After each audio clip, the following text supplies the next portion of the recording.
Good evening and welcome to Senior Day at Marian University for the women's lacrosse program. 5 seniors being honored today for the home side. Thank you for joining us this evening on the ISC Sports Network. I'm Harrison Silcox. I've got Rick Johnston with me this afternoon in a matchup between two teams ranked inside the top 10 in the latest NAIA coaches poll. It is Marian University, the Knights, playing host to the Indiana Tech Warriors, who've made the journey a couple hours down south here, Rick, and it should be a good one today. It should be. You look at Indiana Tech, they are probably the surprise of the Wolverine Hoosier Athletic Conference this year. They lost multiple All-Americans and multiple All-League picks from a season ago. Well, all they've done this year, Harrison, is they're 9-2, undefeated in the WLAC, and they're trying to win their first regular season crown title since 2019 with a win today. So a lot to play for them. On the other side, for Marian, they had Saturday off because of the forfeit with Aquinas. They're trying to get an outside chance of getting one of those first-round buys in next week's WLAC tournament. They're going to need to win today and win Saturday against the Knights and need a little bit of help since they come in today tied for second with Lawrence Tech, who they lost to earlier this year. Indiana Tech undefeated in WLAC play. Knights 4-1 in conference play. We'll see how today's game shakes out. You mentioned those conference standings, kind of the 2, 3, and 4 spots, all below Indiana Tech, kind of up for grabs at the moment. Depends on what happens in some results today elsewhere. And also, as you mentioned, Rick, what could happen Saturday as well. But a good start for Marian getting the opening draw control. And they'll set up shop for the first time today on offense. Ruby Mason on that draw control. She won 2 of them last week in the rout against Madonna. She comes in leading the team in draw controls, 7 and wide, a big player to keep your eyes on today. That's Blackburn who moves it back behind the cage. Early here in the possession for Marian.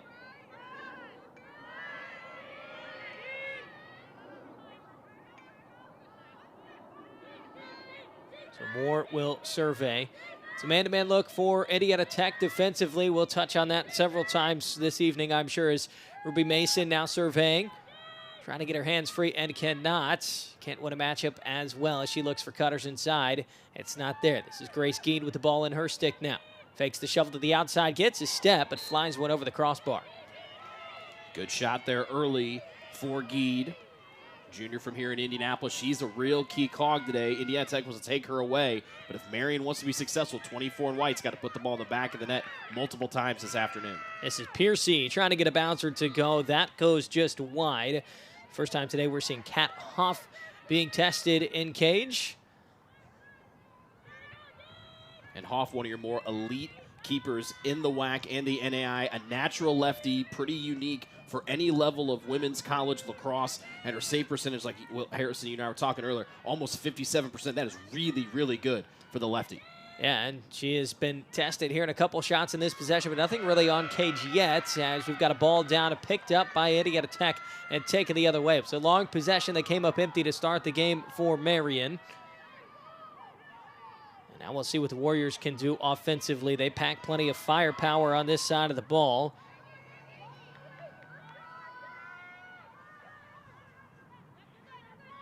This is Farrell, who moves it back down near GLE. A skip pass through, finding a cutter, but the pass not there. Ground ball to keep it on this end.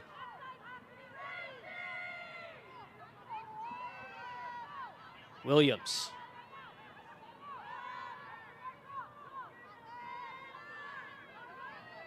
Now Kylie King. Looking behind the cage, but the pass isn't there, so she goes back to her left. Patience here from both sides early on when they've had the ball. Nice find that a cutter, but the shot couldn't get home. Still on the turf. It's anybody's ball. And it's going to be picked up by Indiana Tech. Deja Regusters was there, and we'll get our first whistle. It's going to stop play. I really like that trail tech check by a couple of different Knights there. It looked like Olivia Dean, 12 and white, right there on your screen was the one that's able to get the ball away from the Indiana Tech cutter coming right down Main Street. The problem if you're Marian, you don't want the ball to pop into Reguster's stick. 3 in black. She is one of the more shiftier players on the Indiana Tech roster. All of their Dodgers pretty shifty going left to right, but particularly Regusters had 2 goals last week. She's the only returning All-American from last year's Indiana Tech club. You see officials having word with the scorers table near the sideline with 12 minutes and 12 seconds remaining here in this opening frame. And you mentioned Regusters. She knows how to score the ball. 25 goals on the season so far, 29 points in total. And she restarts play. The ball's back in her stick. Now Farrell double teamed. Gets out of it, tries this long skip pass, and somehow gets home. No angle there in the shot. It'll stay on this side of the field, though. Williams now moves it far side. Another skip pass goes through, and somehow that shot is fired through plenty of traffic, and it's the Warriors who go in front first. Harrison, you're exactly right. I don't know how that ball made it through on that left wing pass. A bunch of sticks in there. Almost gets picked out of there by the Knights, but coming right down is Hanlon for the goal. She drops the stick, and then it's time to celebrate it for Indiana Tech. So Hanlon gets her first of the day, 25th on the season for the sophomore from Bristol, Indiana. As you'd imagine, plenty of Indiana flair on these rosters. And we got two teams from the Hoosier State competing in the NAIA. It's 11:51 left to play here in the first quarter. And the first goal going towards the Warriors. Knights took the opening draw control. We'll see what happens for the draw circle this time around. Came up empty on their first possession.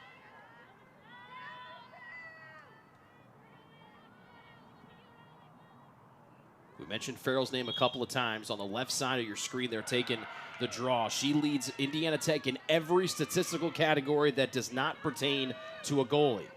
Let me say that again. She leads Indiana Tech in every category that is not destined for a goalie. She is a superstar and is just a sophomore. Natural lefty out of New Zealand. It's a great point to stress there. It just shows how versatile of a player that Indiana Tech has at their disposal.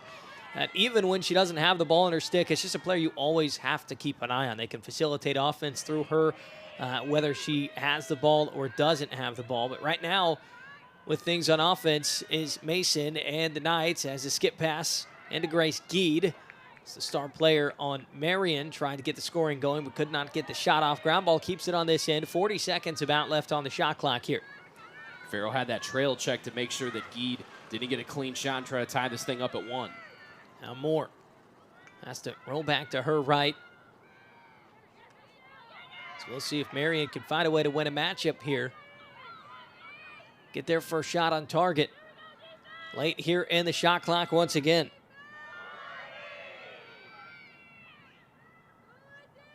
Now Piercy finding Mason for the shot. That sky's high. Backup keeps it on this end. 11 seconds left, though, on the shot clock to do something with it. Now down to 2. Marian out of time, and that's going to be a shot clock violation. And we have seen this Indiana Tech defense for 2 possessions in this one, Rick, and they look like a pretty stout group. Yeah, they've let Marian get a couple of shots, but nothing really too dangerous. You had the one on that first possession that went screaming over the crossbar, and we thought that Geed was going to get a clean look to knot this thing up, but the trail check denied it. So we haven't really seen Hoff really get tested just yet. But that defense, as they pack it inside that man-to-man, they pull it back, sink it inside that 8-meter line, makes it really tough. When we talked with head coach Allie Stork-Sneed this week, she said the off-ball cutting is going to be key for the Knights to try to pull up the victory here today. So the ball's out of Reguster's stick, back on the turf. And that's a huge break for Marian to get one back here in transition. Great ride for the Knights just across midfield. And the other thing, too, Harrison, they didn't let Indiana Tech get to full song with that speed out in the open field. So Mason eventually comes away with a ground ball to settle things down. You mentioned the great ride there from Marian. A lot of time on that clear. Kat Hoff was cradling the ball, looking for players to pass it to, found Regusters, and she ran into a double team. And that's just part of the story and how we got back to this side of the field. Some trouble there on the catch for Marian, but they will settle things down.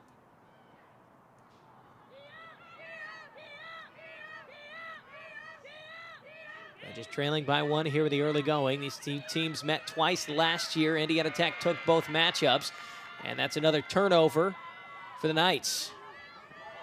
Mason had a little bit of a look, but that's a 3rd or 4th time we've seen here in the first quarter that Indiana Tech's been able to get those trail checks and deny what looked to be open look for the Knights. But here come the home team trying to get that equalizing tally. Yeah, good work on the ride once again. This one's going to roll out of play, the last touch by, I believe, Grace Geed's stick. So we'll see if 3rd time is the charm here on the clear for Indiana Tech. They failed to get it into their attacking zone for the last 2 clears as we get a stoppage in play from the official on the near side, and then he gets things going back again.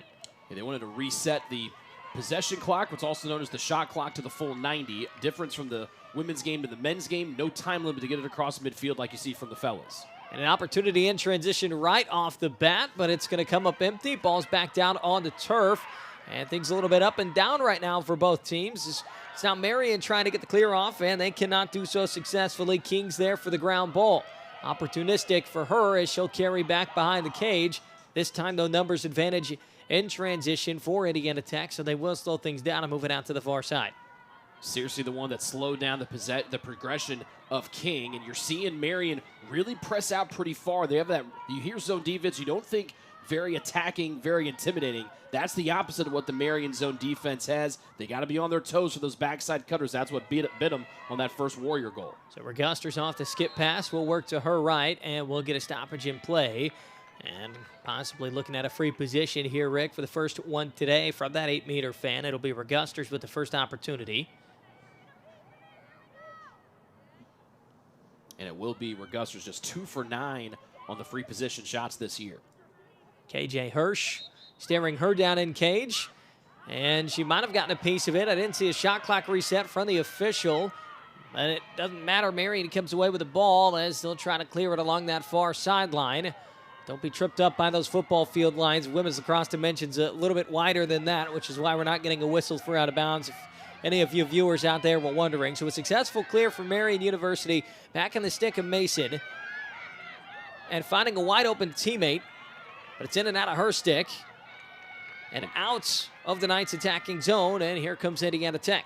Yeah, that was Bozeman coming out of the substitution box. Had 2 goals in the win over Madonna last week. She was coming in with her hair on fire out of the box. It's a little bit high on the pass as Marian's just been a little bit off here in the opening quarter trying to tie it. So Hainland finishes off the clear. Tech settles up in another possession. It's right back with Hainland. Now Regusters is getting plenty of minutes with the ball in her stick early on in this possession once more.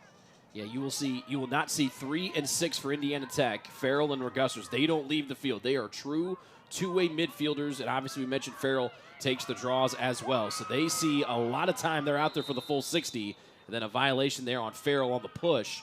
And then it looks like she might have bent the shaft on her stick as she's holding it up a little bit. If that would be the case, she'd have to exit, and she's coming off the field. Right when I said she wasn't going to come off the field, she's coming off the field. That's a new sort of broadcaster's jinx. I feel like most of the time you hear that it involves football kickers and free throw shooting, but on the other end of that stick check was Olivia Dean for Marian. She's up and okay. Do I get a pass because it was an equipment issue? It wasn't like she was leaving because she was tired. Like, do I get a pass because it was equipment? I think you get a pass. I think it's fair. You know, that's my one though, right? It's my one. Yeah, you get one. It's kind of like, your yellow card system. You get one yellow card, you better not get another. And she's getting a fresh stick. Had the all-black to start with, and we'll see if they let her come back onto the field. You see our 3 officials there, and then there's Farrell walking right into frame. And so has a new stick to go to work with here. The interesting thing, I think if you're the Marian sideline, you might be asking, hey, she bent the shaft on her stick. How is that not a push or a card or anything like that? But you're still playing full 12-on-12 here. But here we are, something you got to play through, and an issue for Marian right off the bat as just the first pass goes awry, and then eventually they will catch up to it. Olivia Dean's able to get there. It'll be interesting to see.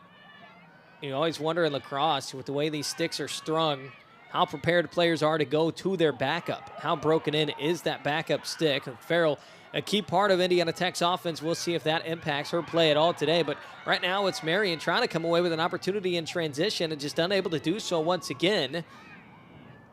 So Indiana Tech will turn around and take it the other way. That's another time, Harrison, here in the first quarter that Marian's had an opportunity. The pass, though, maybe the receiver on the pass wasn't looking it into the cross the whole way, and it goes right down to the turf. And if you're going to do that against Indiana Tech, they're going to scoop it up and head right back to the offensive end. That's exactly where they are. Farrell trying to thread a pass inside with that fresh stick. She just got off the sideline, and she already has it back in her cross as she tries to look at the inside. Runs into a triple team. Ball back down to the turf, and Indiana Tech comes away with it. You mentioned the backup sticks, Harrison. We've also had a good amount of rain today. It has lightened up here as we got closer to the opening draw. But you wonder how wet the field is with that field turf surface, and does that affect the leathers and everything else inside those crosses, making those pockets maybe a little bit deeper than a player would normally have on a nice dry day. Regusters gets the shot off on the run, and it bounces through. And for the second time today, KJ Hirsch has been beaten, and Indiana Tech takes a 2-goal advantage. With 4:23 left to play in the first, it's Regusters with her first of the day. Yeah, Regusters just comes right in. Second-team All-American, second on the team in goal. She went right through the heart of that Marian defense. Looked like one of the Knights might have lost the protective eyewear, so she was a little bit late getting over. Jada Taylor was coming over on that slide, but not enough. And a nice high-to-low shot there from Regusters. Goes low and be able to beat the senior Hirsch. This Indiana Tech defense, from what we've seen of them, Rick, when they've been tested, they have not given a whole lot of daylight to your shooters for Marian, but it is worth mentioning Marian has had some unsettled opportunities, some numbers advantages, some transitions. They just haven't been able to connect. So it's important, I would imagine that they find a way to kind of clean things up on those final passes to set up your shooters. The other interesting, keep your eye on here, we mentioned the new stick for Farrell. She is not taking this draw. This is the first one she has not taken today. Haneland steps in second on the team, or one of the top reserves when it comes to taking draws. And Mason has her third draw control and 3 tries out of the draw circle today. So that is an advantage that Marian does have right now in the stat book. But most importantly, the advantage on the scoreboard currently goes to the away team as Mason will take this one back behind the cage. We've seen a lot of it from Marian about the off-ball cuts. That's something that they knew, like we talked about, with the sunken-in defense below the 8-meter line and the man-to-man for Indiana Tech. They're going to need some of those cutters, and it looks like we're going to have a violation here against Marian. They've gotten the cutting right. They worked on it in practice this week, particularly off-ball. The problem is they haven't been able to finish it yet and try to get a quality chance against Hoff in the goal. So some more good work on the right as well. This is another area where Marian's been fantastic today. Grace Geed is able to force the turnover. And this is rare for Indiana Tech. The Warriors have a clear percentage above 82%. They have really struggled to get across midfield here for the better part of this first quarter. Those are areas that coaches hate to see their team struggle, is when they're in transition on the clear and just turnovers in general. This is Bozeman who's going to work to her right. Ball's now back out of her stick. 55 on the shot clock as Bozeman gets it back. Grace Geed now. It's been quiet to start for her. Really quiet to start for this entire Marian offense, but Grace Geed trying to force some leverage inside. Ball's forced out of her stick. Poke check by McCray, jarred it loose, and another time here, Harrison, where Marian's been going to goal about 8 meters, 10 meters away, then out of nowhere, that help defender for Indiana Tech pops that ball loose. So McCray trying to do it all herself on the clear, forcing that turnover, getting the ground ball, staying in play back on that baseline, and taking it all the way to the other end. So she'll hop out of the attacking 30 and catch her breath as Indiana Tech will try to make it a 3-goal advantage. Now Farrell.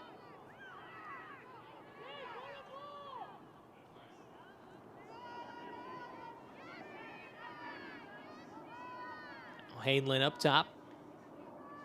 Finds a cutter inside. No shot there. Good slide from the Marian defense. Nice catch by Ritchie there on the run, and the little hip side toss to her teammate behind goal line extended, but a good job by Ritchie to save the possession and give Regusters an opportunity to try to create. Now Lauren Haneland with it again. She'll try from up top once more. Gets past a couple of Knights.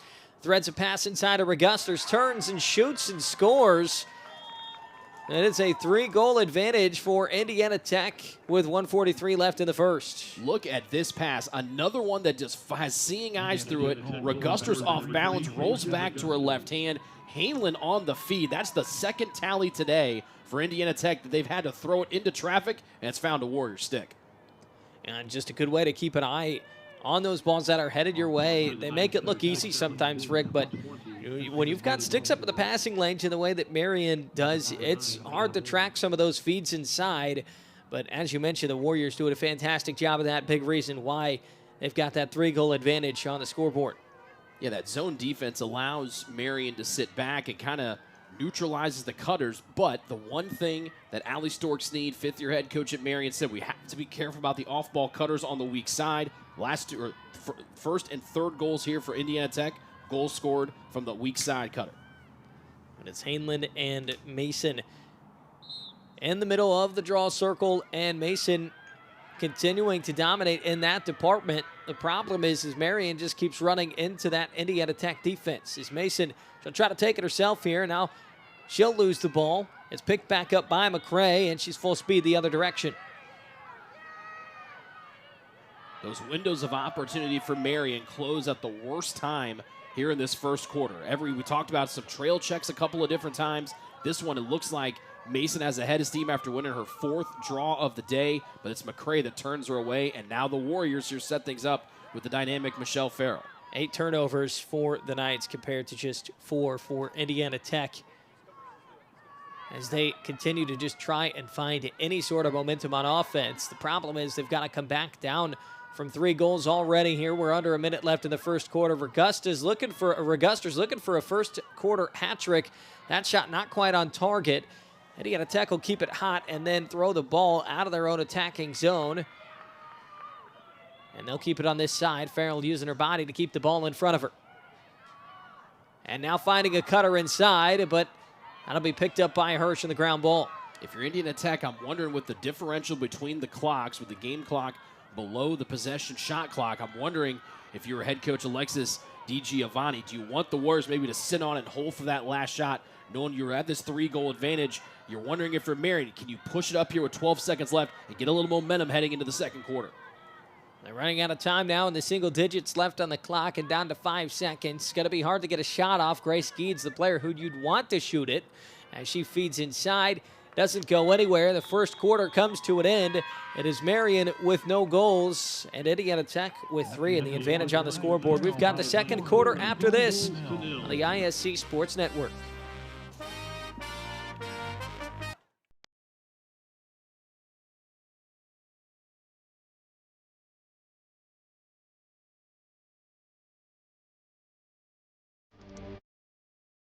To see the success that we've had around here has been very, very rewarding for me. My name is Steve Downing. I'm athletic director. We've been able to build buildings. We've been able to put up video boards. We've been able to build locker rooms, dining halls here. And I think a lot of that speaks to the M Club itself. You know, people are really excited about what we're doing here. We haven't had to sacrifice anything for our athletes, okay, in terms of clothing them, feeding them, or traveling them to events. And we've done it in a first-class way, and I'm really excited about what that means for the M Club itself.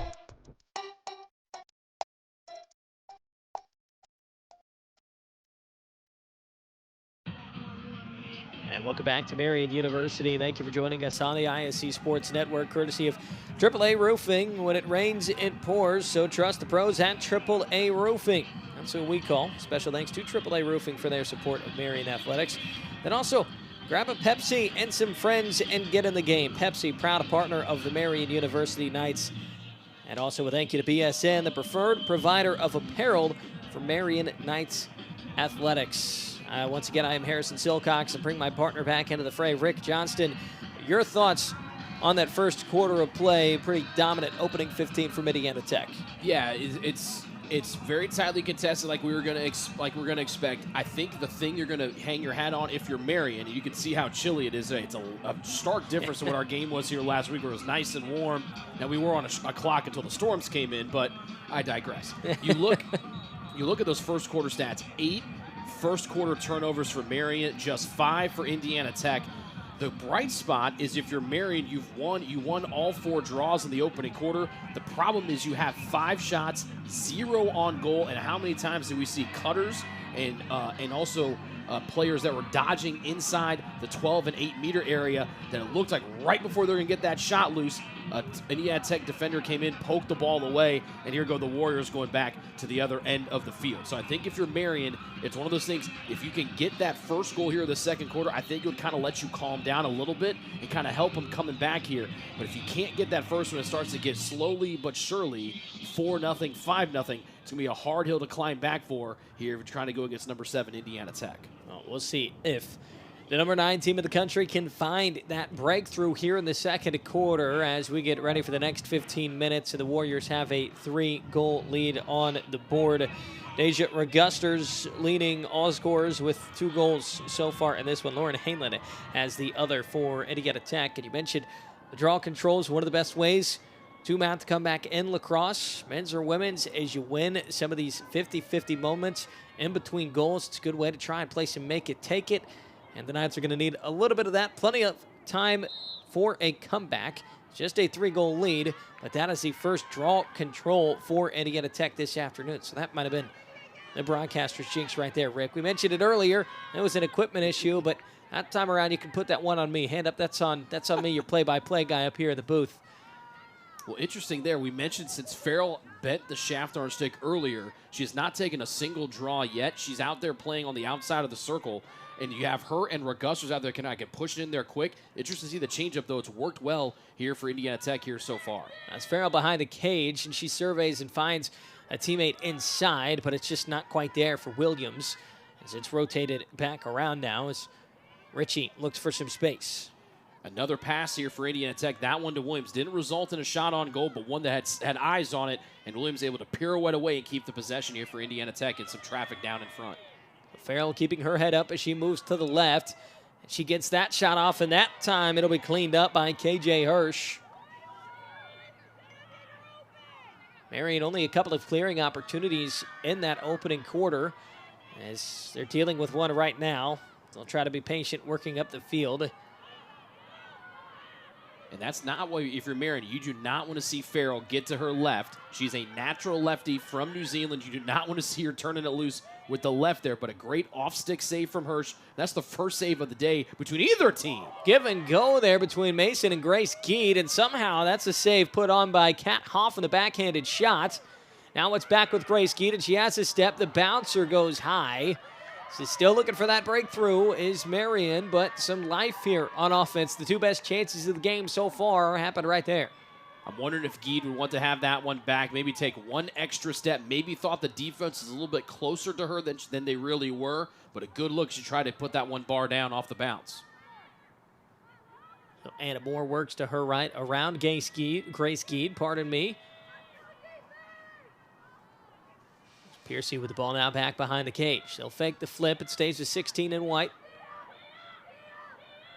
She tries to find a teammate. Looked like she did inside in Alex Dean, but she winds up losing the ball.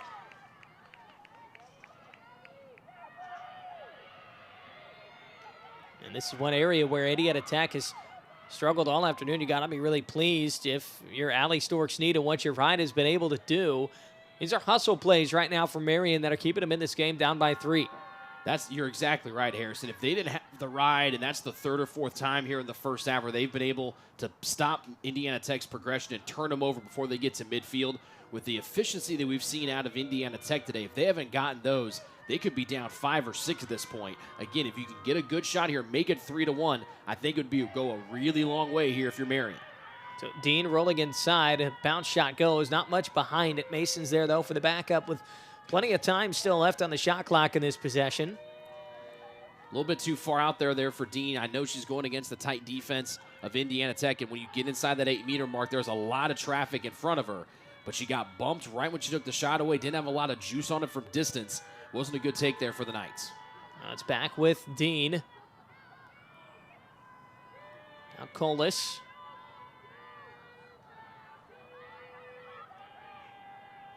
And given right back to Colas. Is this a chance for the breakthrough? It is. Colas, first goal of the day for Marian. Had to wait until the second quarter for it to come, but they've got a tally on the board and trail by 2.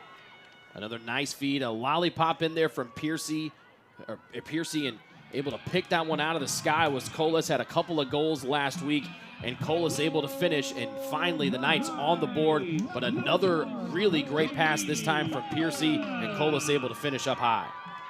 We'll see if that allows the offense to breathe a sigh of relief a little bit. It took forever to find that breakthrough, but they finally do.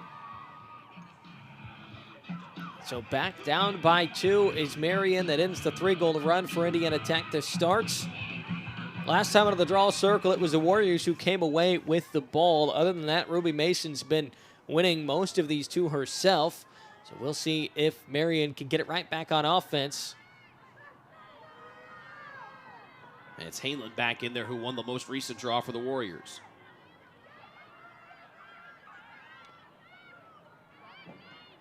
And it's going to be Regusters who comes away with it. As Indiana Tech's been able to find some life in the draw circle in the early minutes of this second quarter. If you're the Warriors, that was the thing. The only real drawback that you had from that first quarter was going 0 for in the 4 draw attempts in the opening stanza. They've cleaned it up here. Now can they get that first goal of the second quarter? Now Regusters, she'll try to shimmy her way into an area to get her hands free. Unable to do so, so she gives off to Williams to her left. Now back with Ritchie and Regusters once more. Been all over the field, he mentioned it, true two-way player. And she tries a shot from range, and Hirsch is seeing the ball well here in this second quarter. It's still anybody's ball. It's over the new shot clock. Tech keeps it. Farrell quickly finding Ritchie cross crease. Couldn't catch the pass. And the ground ball goes in favor of the Knights. Grace Geed can't hang on to that ball off the pass, and that's going to be a turnover for Marian. So an opportunity for them to go to the other way, and now it's right back in the stick of Farrell as she finds Maul. And back on offense is Indiana Tech. KJ Hirsch has made a couple of key saves here in the opening 5 minutes of the second. It's probably going to be hard to see with how far away we are on the field, but Farrell's got the ball right now. Had a little pit stop in between quarters as she gets Ritchie the feed there. Inside, though. Great catch and shoot. She got wide open on the doorstep, and back in front by 3 goals is Indiana Tech. It's 4-1. If you notice, remember when Farrell bent her shaft earlier, it was an all-black stick. She went to an all-white stick after. Well, in between quarters, she took the black head off of the main game stick, put it on the backup shaft, and now she's starting to drop dimes here. That's kind of scary if you're Marian, now that Farrell's got that #1 cross back in her hands. She's got the weapon of choice, the stick that is first up. She had to go to the backup there for the first quarter, but that is one way to solve the problem. Is fortunately for Farrell, the equipment is interchangeable between your head and shaft, so good on her. And whoever provided the screwdriver on the sideline to pull that thing loose and put it on the new stick she had to pull out. So 4-1. Indiana Tech leads. 9:54 left to play in the second quarter. Yeah, a little heavy machinery there on the sideline. Get out the old DeWalt and fire it up and get the right stick back in their hands. That's smart. You've got him with a screwdriver of sorts or some sort of screw gun on the sidelines. Oh, I'm going with full on Indy 500 pit stop back down there. I'm going full power with the DeWalt. Not back in my olden time days of the wooden stick, since I'm 900 years old, where you had to use a manual screwdriver. No, give me that powered up DeWalt. Let's fire that bad boy up, change it in and out. We're back rocking and rolling. Rick, for 900 years old, you look good. I know the cameras aren't on us, but I just want to let the audience know. Well, I moisturize daily. You got to have that skincare routine. As Marian trails by 3, and we get back to what you've actually tuned in for. And they'll get one right back. That is back-to-back goals for Delaney Collis. They cut that lead in half, 4-2 with 9:07 left in the second quarter. 4th leading goal scorer on the year for the Knights, and when you check out this replay, she has a really nice face dodge off of the pass right there, keeps the stick away from the defender, goes high to low, and puts it right pass off. But that initial face dodge to put the stick all the way to her opposite side, shield it from the defender, able to finish it off, and the Knights back within striking distance. Changes planes on the shots, and it is successful. That's one way to beat Kat Hoff, the lefty who had a solid opening quarter. But can Marian get the floodgates to open on offense a little bit here, down by 2? Same matchup at the draw circle that it's been the last few times. Lauren Haneland in there for Indiana Tech, Ruby Mason for Marian. Haneland's gotten the better of Mason the last 2 tries.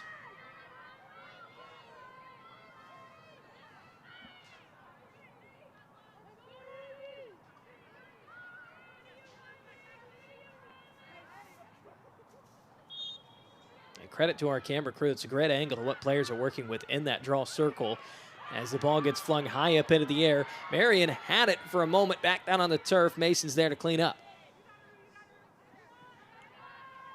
Good work there by Jada Taylor from on the outside of the circle. And now if you're Marian, but that's their first real blemish here in the second quarter. Remember, we talked about the 8 first-quarter turnovers. A lot of those, Harrison, were because they took their eyes off of those passes before they could bring it into the cross fully. Now it's rotated up top with Jada Taylor, who was credited with that draw control. Now Talia Newell finding Geed on the pick and roll. That bounces above the crossbar. It's Grace Geed looking for her first goal this afternoon. She scored 6 in one of the 2 matchups against Indiana Tech last year. Now Newell once more. This time she'll roll back to her left. Help is there defensively for the Warriors. Good job, Hitchcock, to not push there, but had the arms fully extended and deterred Newell from a look at around the 8-meter line. Bozeman with her head up. 25 left in the shot clock. Now back with Newell. And now Mason.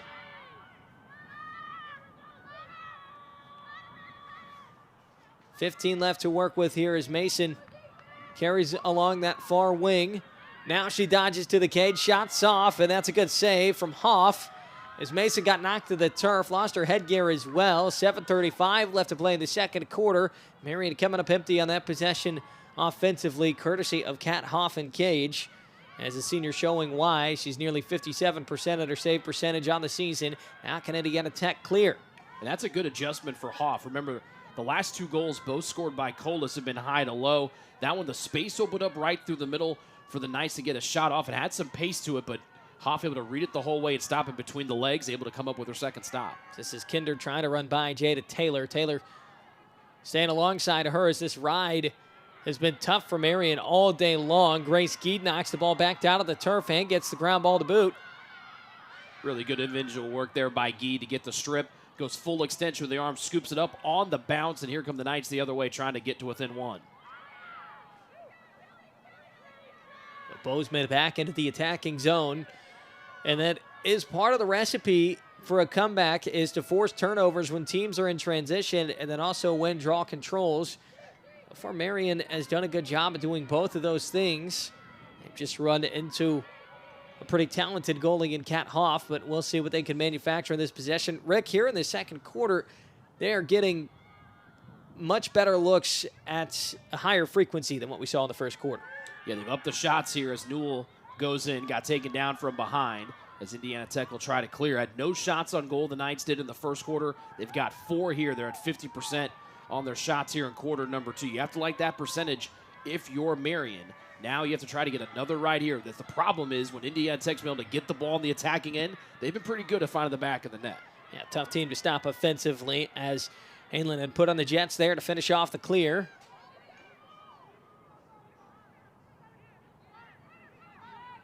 Now Williams pressured here defensively. It's Olivia Dean who came out after Williams had lost the ball momentarily. This pass goes out of play. Farrell lets it go out. And a question on whether or not that was deflected and who it last touched. Farrell not too pleased with the call, it looks like, but it's going to be Marian ball. So an unforced turnover there. And that's one way to get a stop. You mentioned how difficult it's been to stop Indiana Tech on offense. Well, that time around,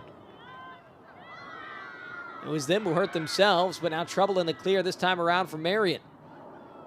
And that's probably one of those, you mentioned Farrell, just a sophomore. That's probably one of those, as she gets older, she's going to pick that ball up anyway. Had no real pressure on her back, and she just let the ball go out of bounds because she thought that it had been touched by one of the Marian defensive players. If you're Farrell, as you go forward, particularly as talented as you are, just pick that thing up and see if you can create something from the end line.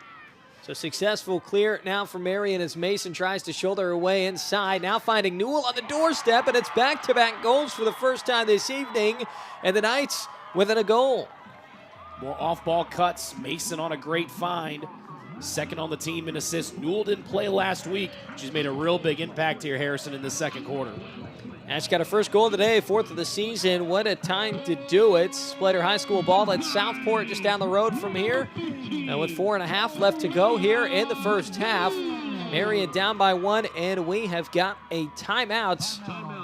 And a good time to mention some more sponsors as well. Indiana Members Credit Union, one of them. They're proud to support Marian University and now offer a Marian University Knights debit card. The card's included when you open a free IMCU checking account. Get your Marian University Knights debit card today and show your support. Visit any IMCU branch or sign up online now at imcu.com. Also want to thank Tom O'Brien Chrysler Jeep Dodge and Ram. Saving money is important to you. You visit Tom O'Brien Chrysler Jeep Dodge and Ram, a proud sponsor of Marian Athletics. Tom O'Brien is Indy's preferred Jeep dealer. They've got 2 locations, and they're the biggest Jeep inventory in Indiana. To show our support, Tom O'Brien will donate $200 to Marian for every car any student, parent, employee, or friend of Marian buys. When you mention this promo, go Knights, and go to Tom O'Brien to see how our family works for you since 1933. And First Onsite, formerly known as More Restorations, here to help power you through whatever comes your way, from fire and flood to catastrophic storms or biohazards. They have the team, technology, and resources to help you restore, rebuild, and arise. Go Knights. Well, it was some bad storms that came through here about a week ago when you were here, Rick. Today, a little bit gloomy. Saw a little bit of rain, a wet surface down there, but not quite the conditions from 7 days ago.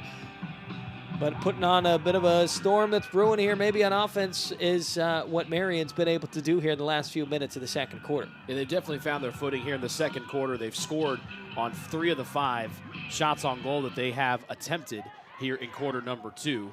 And very quickly, we know it's been a busy week for the folks at First Onsite and other folks around the state. Obviously, some pretty scary storms, some tornadoes that went through here in the central Indiana area. So we just hope everybody that was affected by that storm a week ago is starting to get out of it and starting to get back on their feet. Some real scary moments here in the Hoosier State 7 days ago. Absolutely. Hope nothing for the best from any of those victims out there as we get back to action on the field. And staying loose is Indiana Tech, as you see there. Brooke Mall, she's not worried about the last 2 goals that her team has let up. They still have got a 1-goal lead on the scoreboard. As we go back to the draw circle again, it is Mason and Halen. Looks like this could be the matchup the rest of the way through. Neither coach deciding to change things up at midfield in between scores.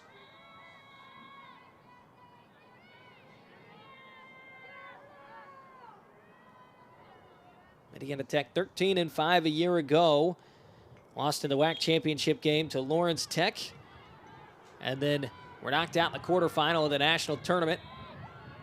And it was Indiana Tech who also knocked Marian out of the WLAX tournament as well. So Marian looking for some revenge against the team that ended their season a year ago. And a chance to possibly tie things up here in the second.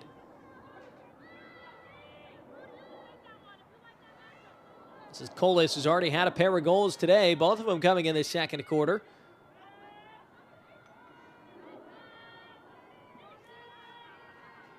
Montez. Ball goes out of her stick. Grace Geens there to keep it on this side of the field. About 50 seconds to work with on the possession timer.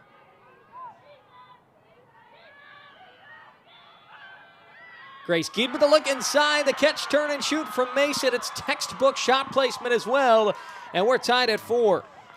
Beautiful quick stick there from Mason. She cuts right across the face, right in front. They'll dip underneath of Regusters. Geed finds her, and Mason puts it in. A beautiful run and a beautiful play there as Geed able to tie it with the help of Mason. Ties this thing up. But the cut for Mason off ball, little dip underneath, comes right across the face of the goal, and the ball's in the back of the net. That is 3 straight goals for Marian. That ties the longest goal run we've seen today from either side. It was Indiana Tech who scored the opening 3 before Marian was able to get their first goal to start this second quarter.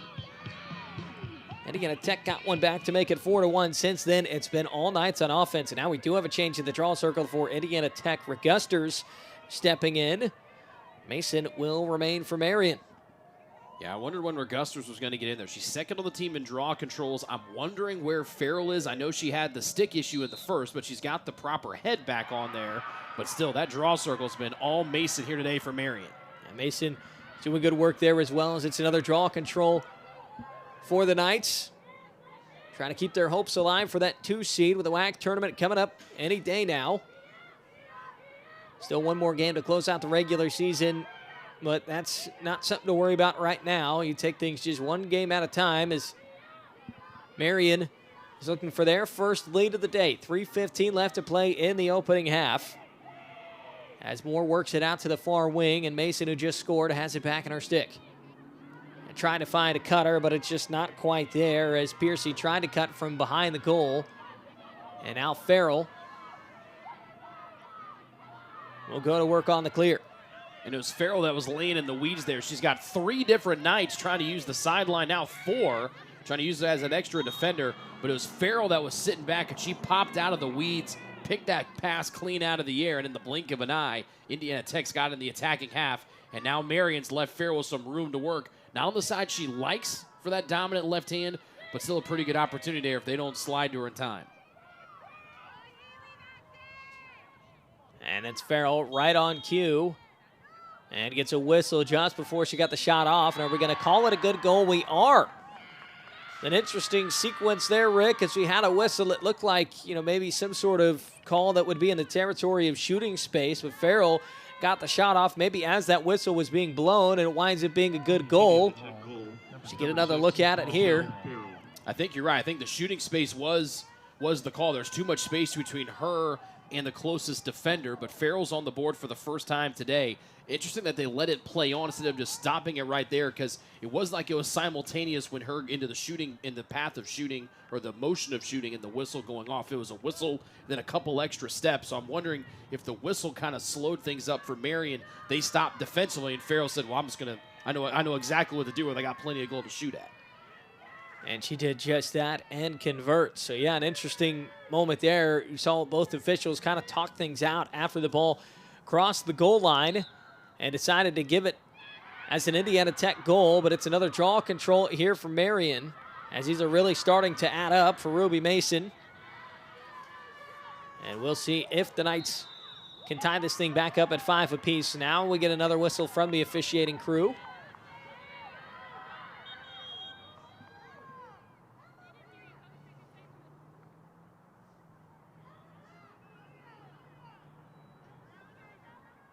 As the referees are trying to sort things out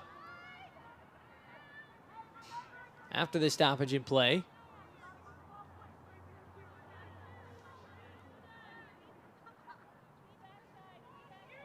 That's Brooke Mull, who you're seeing take a knee.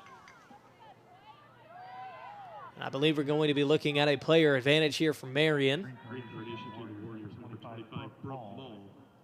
And green card is the announcement from the public address announcer, so that's going to be 60 seconds here on a player advantage for Marian. I think they got her for the push or a cross check. You could see the motion going up, so I think it was the cross check is what they got Mull with, and since it was outside of the arcs there of the 12 and 8 meter lines, that's why you see Mason starting so far out. No free position shot here, but a full minute for the Knights able to try this thing up, and the first player advantage we've had for either team here today. Yeah, so a good opportunity for Marian. As you mentioned, the first chance that either side will get here at a player advantage look. You just talk about the momentum this could provide potentially heading into the locker room at halftime. So a full 60 seconds of a player advantage unless Marian can quickly find a goal here as Grace Geed tests the waters quickly on the room she'd get on a shot and then throws it inside. Now Piercy.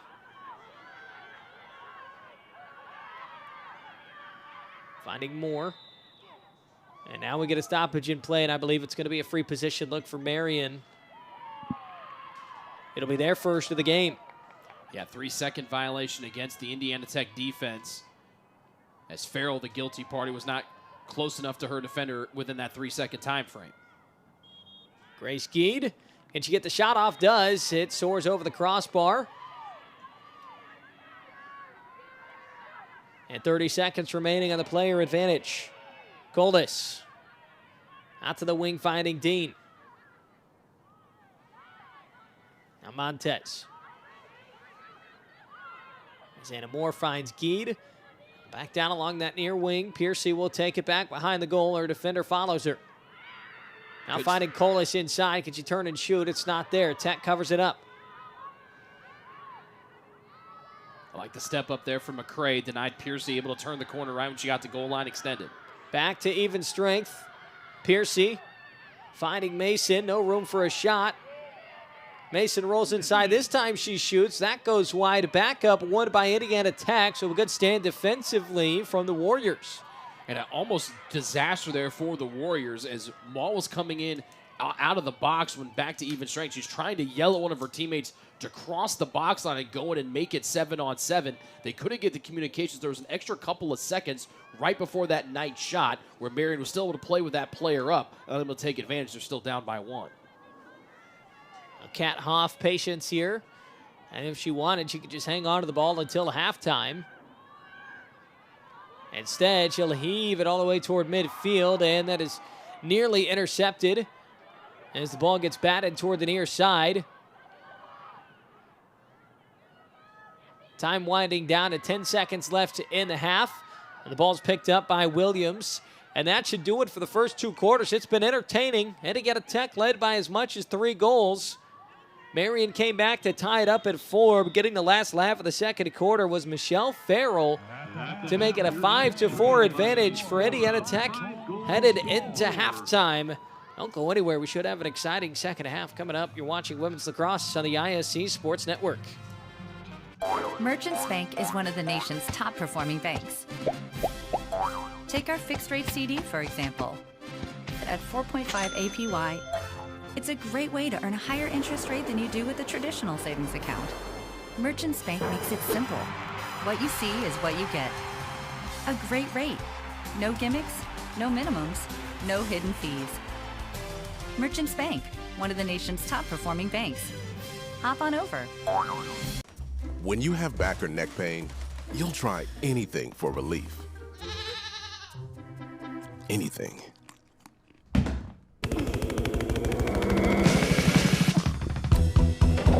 Whoa! Honey?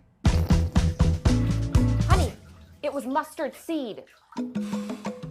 For real options, get your back in front of the spine experts at Ortho Indy. Ortho Indy Spine. This is your way back. There's something that may surprise you about Marian University. It's not our Catholic faith or our Franciscan values. It's not our 5,000 students or our diversity. It's not Marian's championship athletics or our Indianapolis location. It's that Marian is home to Indiana's only college of osteopathic medicine. Marian, Indy's Catholic University. We jumped in immediately. We take a intro to engineering course. And they sit there and tell you, we're not going to push you through every single prereq your first 2 years. We're going to let you get hands-on work with engineering right away because 2 years of a prereq, that's boring. There's companies always asking for students with shop experience. And the dean will email me and say, hey, they're looking for a guy just like you, which is awesome that the dean knows who a guy like me is. Hey, grab me one too.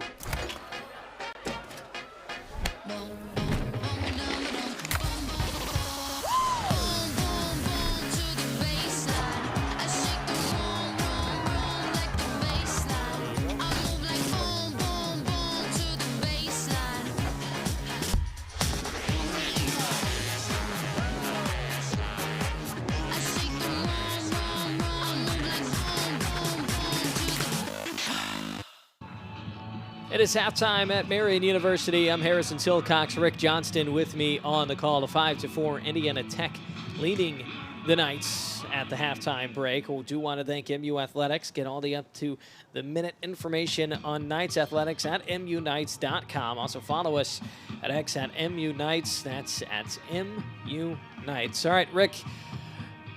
Strong second quarter there for Marian. Didn't have a single goal in the first frame. Then in the second 15 minutes, they get 4 on the board. They were able to tie it before a late goal by Indiana Tech. How do you feel about their chances getting a win on Senior Day heading into the second half? I mean, I really like how they amped up things in that second quarter. Like we mentioned, they had 5 shots in the first, none of them on goal. They put 6 shots on goal in the second quarter.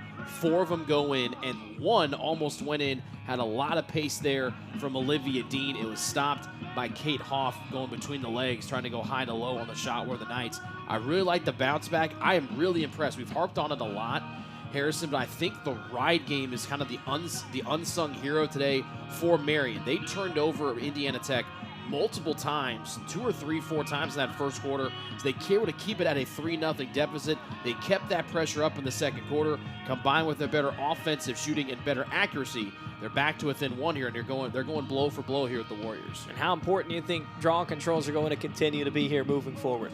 Yeah, I mean, I think they're incredibly important. Like we talked about, it's the one thing that makes lacrosse, men's or women's, so unique. Because you can essentially play make it, take it. If you have a good face-off guy on the men's game or a good young lady that can take draws and get you a lot of draw controls in a row, you just keep having the ball on offense, and your defense can hang out and have a Gatorade and watch the show from the other end of the field. The problem if you're Marian, they were so dominant in that first quarter, and then it was Indiana Tech that flipped it. They only won 2 in that second quarter, but it seemed like they got the 2 that they needed in the second to kind of stymie things and keep Marian at bay. So if you're the Knights, you want to go back to the ways of the opening quarter and get those draw controls severely back in your hand. The one question I have if you're Indiana Tech is when do you put Farrell back into the draw circle? She leads them in draw controls this year by 10 over her next closest teammate. She has not taken a single draw since the opening one today. So I wonder when we'll see 6 and black back out there in the circle. And it's Indiana Tech 5, Marian Knights with 4 at the halftime break, the ISC Sports Network. Getting an internship here has been much easier than I anticipated. My friends at bigger schools are telling me, well, I need to live, close to this city so I can work for this company. Well, I'm already close to the city. I live here. Merchants Bank is one of the nation's top performing banks. Take our fixed rate CD, for example. At 4.5 APY, it's a great way to earn a higher interest rate than you do with a traditional savings account. Merchants Bank makes it simple. What you see is what you get. A great rate. No gimmicks, no minimums, no hidden fees. Merchants Bank, one of the nation's top performing banks. Hop on over. This story is mad good. Ice Spice? Who's that? It's my ex, lemon lime soda. This is intense. But I love you. Ah, buddy, it'll be okay. Or not. Getting an internship here has been much easier than I anticipated. My friends at bigger schools are telling me, well, I need to live, close to this city so I can work for this company. Well, I'm already close to the city. I live here. Merchants Bank is one of the nation's top performing banks. Take our fixed rate CD, for example.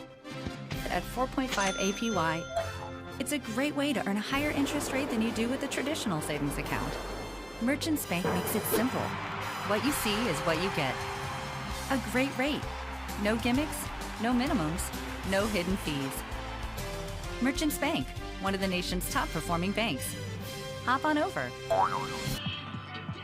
Let's take a look back at some of the first half highlights from this one. 5-4 Indiana Tech leading after the first 2 quarters. This is Ella Grace Geed, who nearly had a shot on target in the early going. As that first possession of the game, Marian did find some opportunities. It's a good look at Farrell there for Indiana Tech with a chance on target. That's some great goalkeeping from Kat Hoff to keep out of Ruby Mason's shots.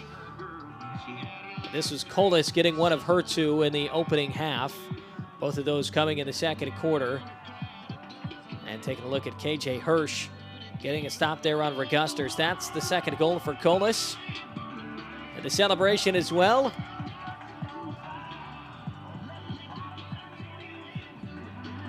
It has been a physical game so far today, Rick. Yeah, that was the one save we talked about a little bit earlier with Hoff going between the legs to stop the tight shot from Mason. This was a beautiful one. Mason ducks underneath her defender and able to find her was Geed. This was the game-tying one that knotted it up at 4. And then you get the go-ahead goal from Farrell. You mentioned, I thought it was really good. I wouldn't be interested to see if we start the third quarter and Marian's able to get that draw control. Do you take another almost 90-second possession like they had to start the game and it really kind of put it in their favor, wanted to make sure it didn't get up and down, which was nice to see. So we'll see what they can do here. And again, I'm interested to see if Indiana Tech throws Farrell out there for that first draw here in the third. Trying to put your best player in the best spots. She's only had the 1 goal today. She had the stick issue in the first. We'll see if she can get back on track here in the third. We'll see what kind of impact she can have as we get ready to start the second half, and if the Marian Knights can pull off a Senior Day comeback on the ISC Sports Network. This story is mad good. Ice Spice? Who's that? It's my ex, lemon lime soda. This is intense. But I love you. Ah, buddy, it'll be okay. Or not. When you have back or neck pain, you'll try anything for relief. Anything.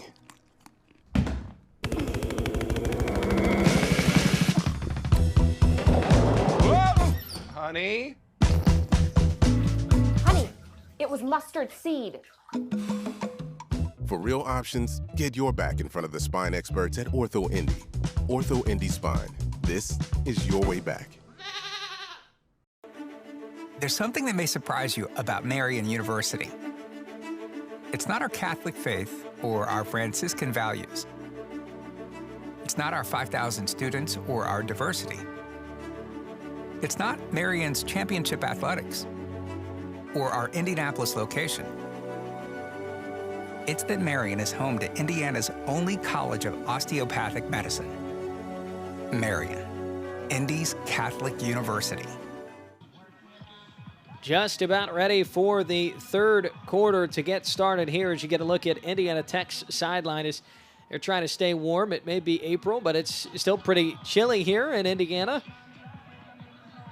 I'm Harrison Silcox, Rick Johnston with me up here in the booth where it is nice and warm. And Rick using that warmth to give some great analysis as well.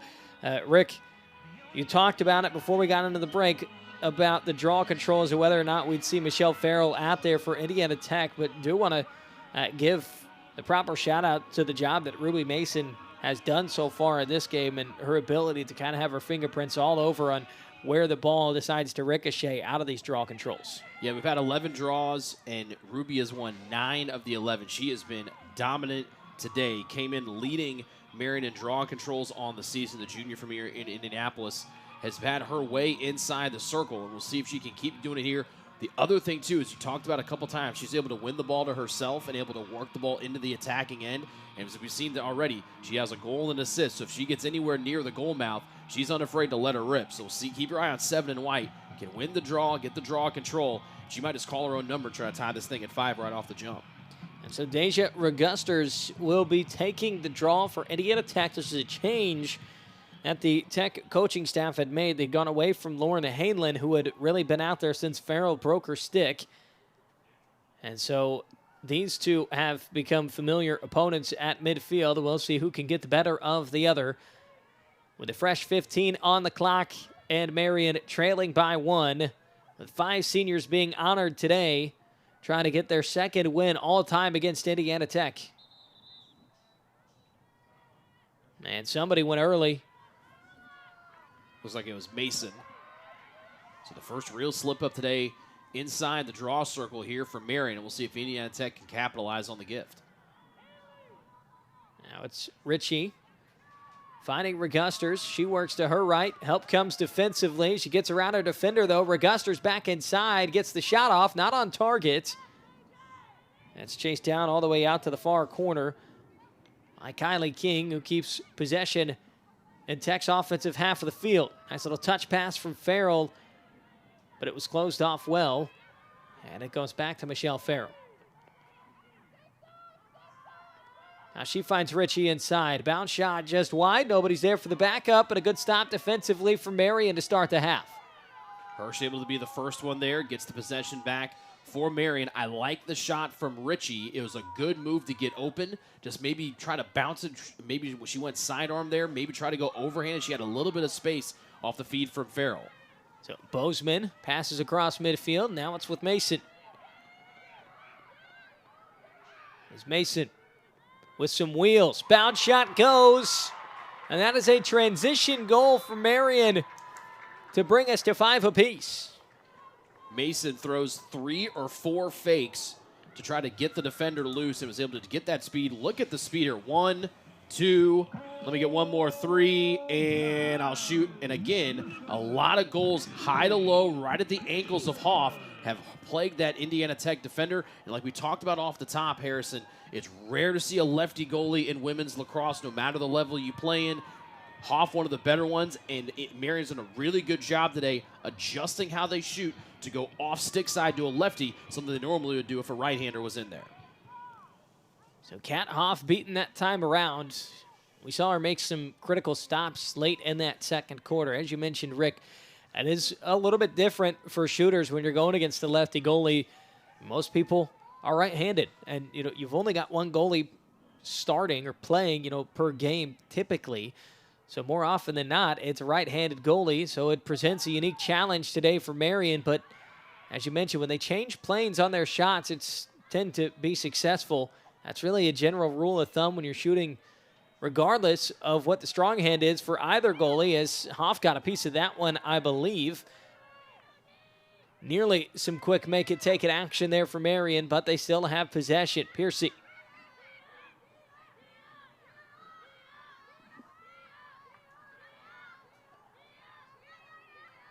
Now she gives off to Bozeman.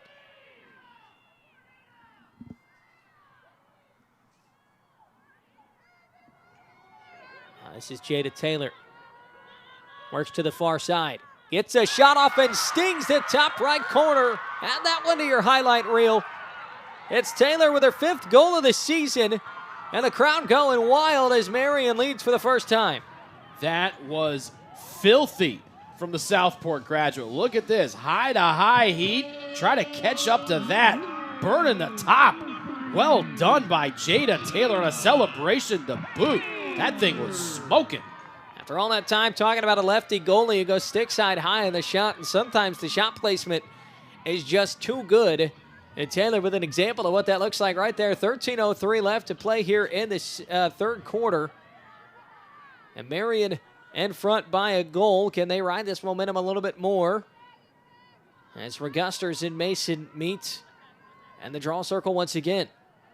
Taylor doesn't take a lot of shots. That was just her 10th one of the season. Pretty good percentage, taking 10 shots and you put 5 of them in the net. I guess take your chances is the lesson there. If you're going to shoot it, you might as well score. Well, if I'm shooting with that much juice, I'm letting her rip every time I get it. Momentum continues to roll with the Knights. Weather not ideal out here today, but they've got a solid home crowd who's making some noise. It's a stoppage in play. Got to get the clock where it needs to be. And now the official resumes action.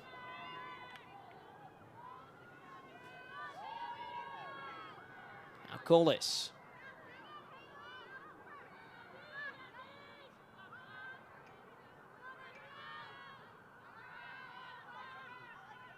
Bozeman trying to find a cutter inside. Not quite there for Newell. She did have a goal in the first half.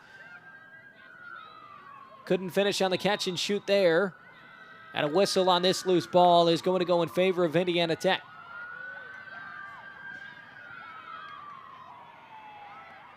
It's Hitchcock trying to find a teammate downfield. Tough pass, and it is picked off. Marian comes the other way. Dean, right place, right time. Good coverage as well from 12 and White. She gives off to Piercy. And back in the offensive end of the field is Marian. They lead by a goal. As Geed will slow things down on the possession up top. Plenty more time to work with here at another shot clock because of that turnover on the ride. And Geed gets a step inside. And this time, the bouncer goes, hitting that top right corner. And Marian's now in front by 2. Pretty roll dodge to get to the left hand for Ella Grace Geed. Watch it right here.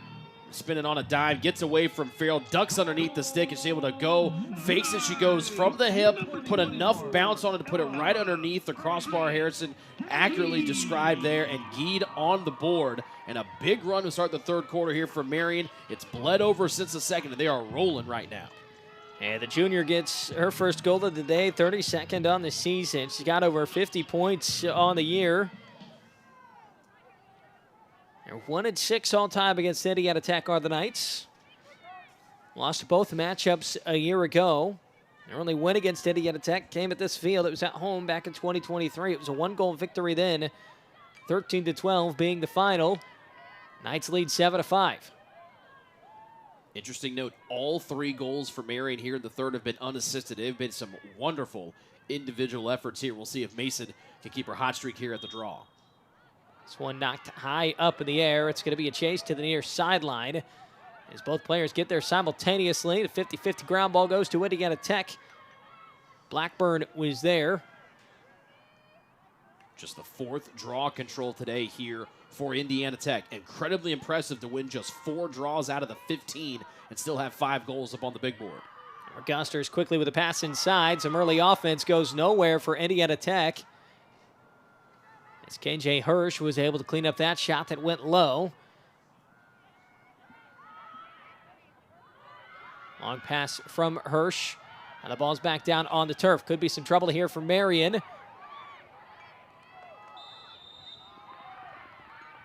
The whistle's going to go in favor of the Knights, who just continue the clear. A good hustle there from Chase Searcy to get to that loose ball. Looked like Indiana Tech might have had a step to the race to it, but Searcy got there, batted it forward, got the whistle, and now we get another whistle to play.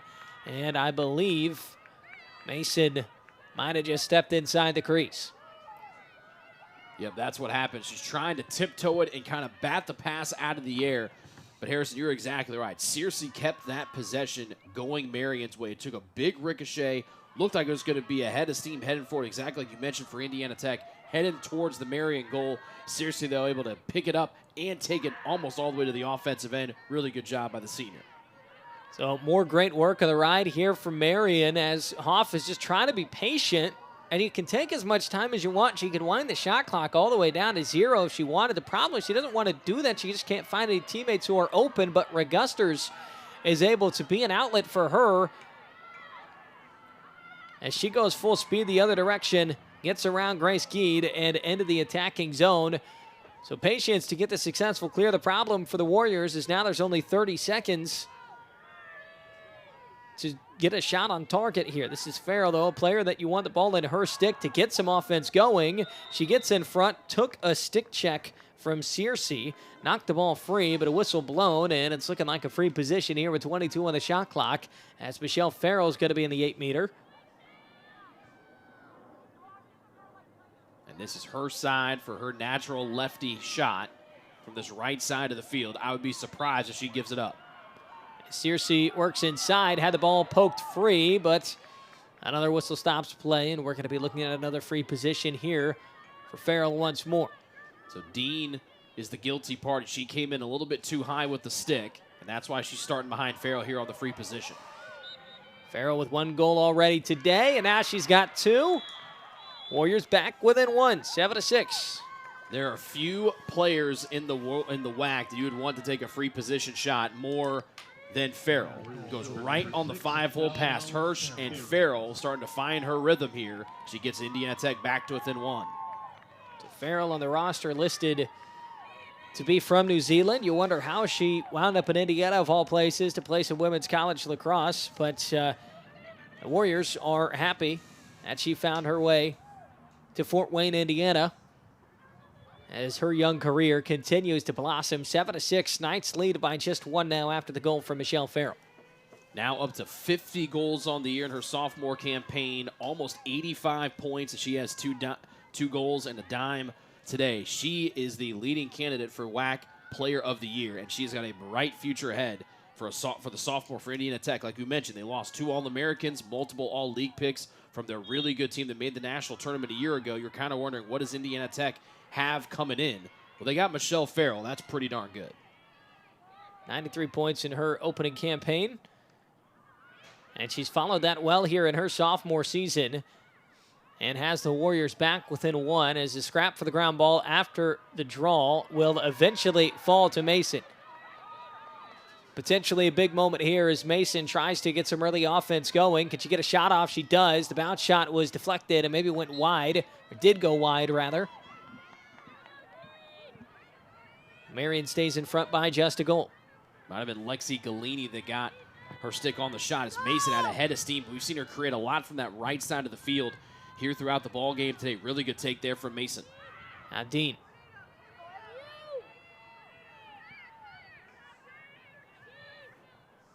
This is Anna Moore carrying the ball out to the far side and finding Piercy.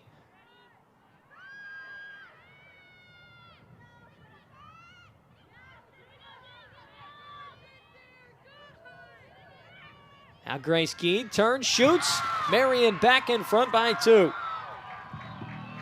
wonderful feed from Piercy. She's got a foot height differential on her defender, McCray, and throw it into Geed. Good job to shield off Hitchcock, roll back to the left hand, and put her in the back of the net. Ella Grace Geed, a wonderful find. Piercy's now up to 3 helpers today, and that might have been her best feed of the day. Really good job by Piercy and Geed. So that pair of players combines to get that lead back up to 2 goals for Marian, as Geed's got 2 goals on the evening as well. Trying to get their 5th win in WAC play and stay alive in the race for the 2 seed.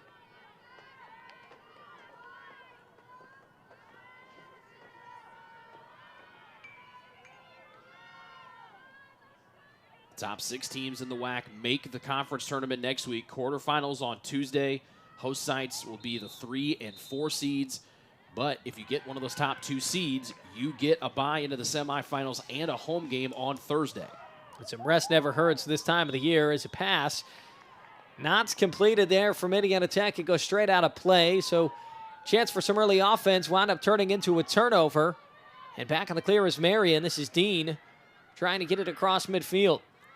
The other thing, too, not only would this win, not would a win today by Marian help them try to get that 2 seed, it also would go a long way to helping their case to get an at-large bid to the national tournament. You knock off number 7 Indiana Tech, that can go a long way to trying to help you get to the national tournament if you would stumble at some point next week in the conference tournament. Unlike other sports in the NAIA, they give out 2 automatic bids for a regular season and tournament champ. Women's lacrosse, the only auto bid comes from the tournament champion.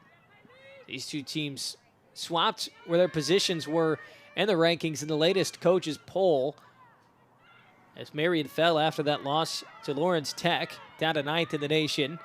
Indiana Tech up to 7th. They've won their last 8 straight games, the Warriors have. The last loss came back in late February. It's a ranked loss to Cumberland, so Indiana Tech trying to keep that winning streak alive, whereas Marian on a win streak themselves, just not quite as large. They've just won their last 3 games as Hainland finishes off the clear. The Knights come up empty on that possession offensively. Lead just stays at 2. Now it's back with Farrell as she tries to get to her left hand once more. Now Hainland, long pass deflected. It'll stay on this side of the field, though.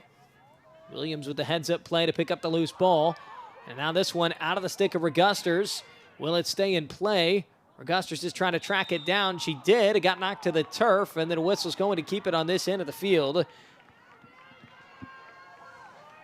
was Montez with the push from behind there, as Williams works a pass inside for a shot that goes well above the goal. And whistle blown as well. And that ball belongs to 38th Street. Look out if you're driving out there. We've got a yellow card. Believe that was a dangerous shot. Dangerous on the follow-through by Kylie King. So yellow card is out, so second time we've seen a player advantage today. It's the second time that player advantage is going to work to the favor of Marian. This time it's going to be 2 minutes to be served rather than the 1 from the green card, if you remember that from the first half. So Kylie King will take a knee on the sideline as Marian gets to work in the clear with just under 6 minutes left to play in the third. And now Coles can't hang on to the ball. Crafty work from Farrell. There's actually Kircher, pardon me, who lost the ball for Marian as Farrell tries to find a cutter, and they're a player down, but it doesn't matter. Ritchie parries one to bring it back within 1. 8-7, Indiana Tech getting the latest goal. You don't see a lot of women down goals in women's college lacrosse, but when you have a player like Farrell, a little lob up, another high pass, able to haul it in right to the top cheddar there on the feed from Ritchie. Her second goal today, back-to-back games and 2 tallies, but a great feed there from Ritchie. And Marian, still plenty of time left on this woman up on the 2-minute yellow card, but you got to cash in here. Now you've let Indiana Tech start to believe a little bit. You want to try to keep them at bay, keep that goal, to keep that lead back up to 2. And Noelle Ritchie, you mentioned she's got a pair that puts her at 20 goals on the season. Senior from Maryland. But still Kylie King serving time for that yellow card, so just makes this draw control all the more important. We asked about Emma Farrell. Where was she in the first quarter? Well, she has either scored or assisted on all 4 goals since the first quarter for Indiana Tech. So it is a draw control picked up by Mason. A whistle is blown to stop play, and now we got a green card. So player advantage is going to increase just a little bit here from Marian as Lauren Hanlon is on the receiving end of that green card.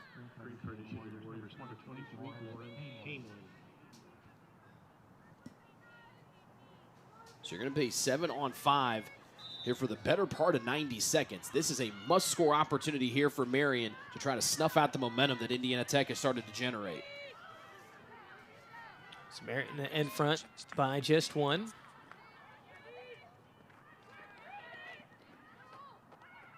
They'll try to make it 2, and they do.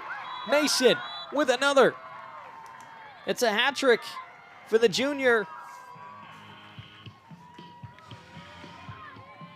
Mason gives it, and is going to get it right back as Piercy gets another assist. Wide open spaces with Indiana Tech, 2 women down, and Mason fits herself right in and puts it into the back of the net. Mason having a wonderful day today here for Marian, and Piercy is just giving out dimes left and right.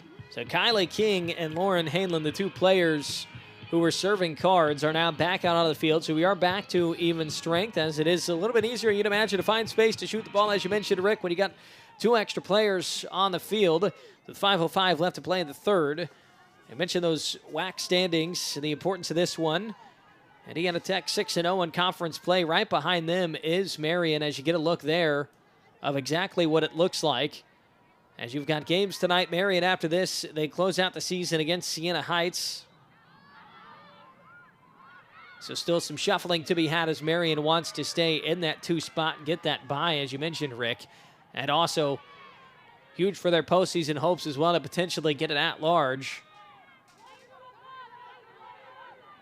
What they'd love, too, is they're going to need some help. Remember, Lawrence Tech beat them earlier this year on this field, and so the Blue Devils have the tiebreaker.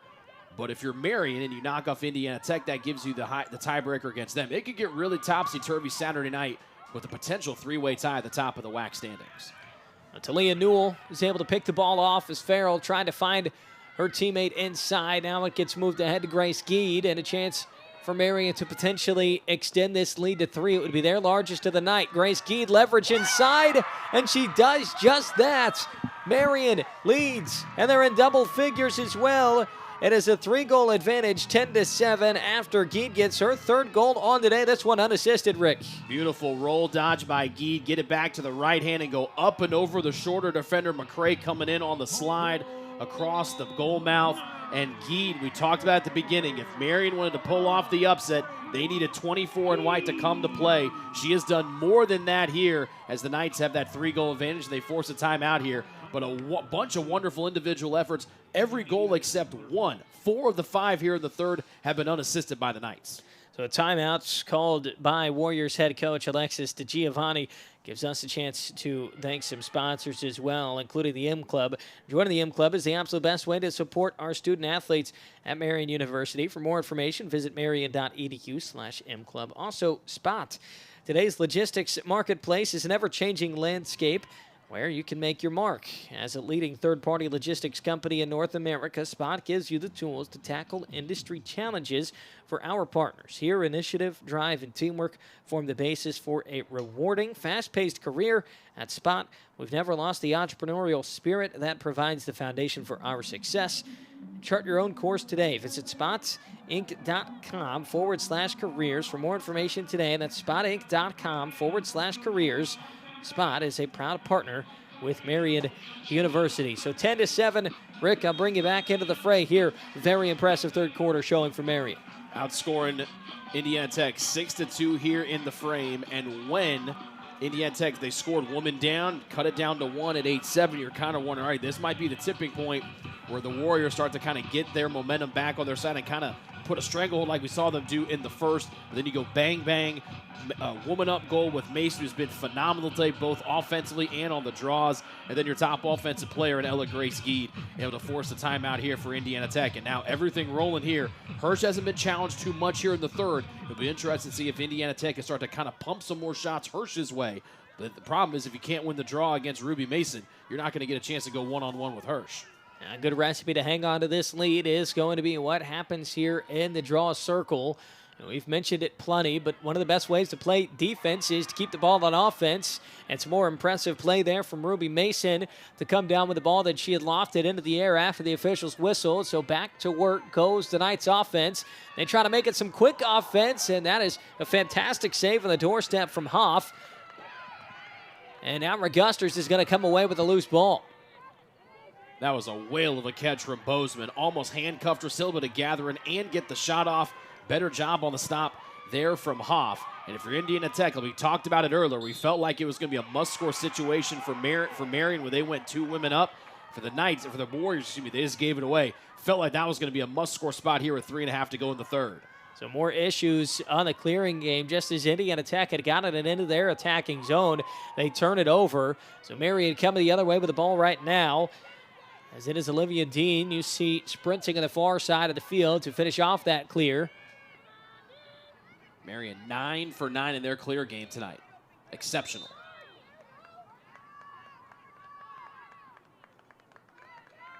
And the whistle, though, is going to send possession in the other direction.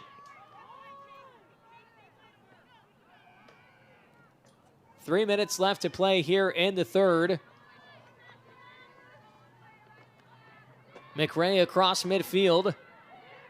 Indiana Tech, the number 7 team of the country, in some trouble. 8-game winning streak on the line. McRae has had to carry a lot of defensive pressure tonight. She's a foot shorter than Lizzie Piercy, and Piercy's given out 4 assists tonight, so it's easier to see under the shorter defender. But Piercy was really effective scoring the ball last week against Madonna. McRae's forced her to be a facilitator, and it's benefited Marian. Farrell finding Ritchie inside, unable to get the shot off. One more pass out to Regusters, and she scores.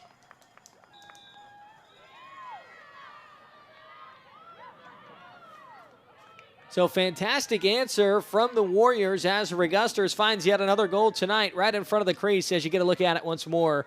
Taking a shot to the head as well. Yeah, high-to-high shot there. We'll see if a card is issued after the play or if they'll just wipe it away with the goal standing. That's 3 goals for Regusters so far today, by the way. Trying to see if anyone's following with our officials over here to the substitution area. No signal's been made, so it looks like any violation that was going to go against Marian wiped away with Regusters capping off the hat trick. But another assist here off another assisted tally. I thought they were going to give that one to Farrell. They give it to Ritchie, so that stops the streak that Farrell was on. But if you're at Indiana Tech with 2:20 left to go in the third, you can breathe a little bit easier now that you're back to within 2. Regusters, by the way, has really come to play today nicely. And remember, she was the one that got the defensive play and the defensive stop and caused turnover on the other and able to score in the offensive end. So Regusters having a really nice night here in Indy. It's another draw control for Mason. Alex Dean unable to hang on to the pass, though, but Marian will keep it alive. Montez trying to roll away from some pressure. So that way the Knights can set up on this possession, and they'll be able to do just that. Just shy of 2 minutes left here in the third. Marian by 2. Looking for their first win against Indiana Tech since 2023. Lost the second meeting a season ago, 12-10. The first meeting between these two teams last year, 17-5. Indiana Tech dominated start to finish. There's a bad shovel out to Grace Geed here. Has the ball back down on the turf. He's able to hold off Galini to keep a hold of the ball rather and possession too. 30 seconds left on the shot clock. Geed trying to get her hands free, cannot, so she goes back behind the cage. Now with Mason. The weapons have come alive here in the third quarter for Marian. As Piercy, the shot trickles through. Back in front by 3 is Marian. As for the 11th time today, Kat Hoff is beaten. I had wondered when the Knights were going to put Piercy in the middle. Like you mentioned, she has a foot height advantage on McRae. Just turned around. Hoff got a piece of it, but it goes off of her foot. And Piercy able to use that height. She had used it to feed other teammates. Now she's got 5 points on the night. Piercy with really, really strong back-to-back games. Piercy, one of the few players on this Marian roster, not from Indiana. She's from Akron, Ohio. Was able to get her first goal of the night with 66 seconds left in the third. Marian once again back to their largest lead of the day of 3 goals. Neither team's led by more than that. Take you all the way back to the first quarter when Indiana Tech scored the first 3. They started this game with a 3-0 advantage. The last time they had a 3-goal lead was back when it was 4-1. Marian came alive in the second quarter, trailed by a goal, 5-4 at half. And here they are, late in the third quarter, leading by 3, trying to get a win against the 7th-ranked team in the country. And on senior day as well. Regusters with a much-needed draw control for Indiana Tech. And she's in a full-on sprint. Can she get a shot off? She does, but it's covered up by Hirsch. Big time save there from Hirsch. Regusters, you knew when she got about 5 yards outside of the 12-meter arc, she was going to take it in herself. Some fancy stick work to get her way in and out in front of that goal. Just couldn't in. Good shoe save there from Hirsch, her 4th tonight. So Dean finishes off the clear and gives off to Geed. Back to work goes Marian on offense. Geed inside the Dean, and the bounce shot goes, making a 4-goal lead. That all starts with the save from KJ Hirsch. Then it's the clear from Olivia Dean, and then it's Alex Dean finishing things off right on the doorstep. You mentioned it, Harrison. The save on point there from Hirsch, her 5th of the day, and now everybody else is starting to get into this. You see the big stop right there from Hirsch. She can't find it.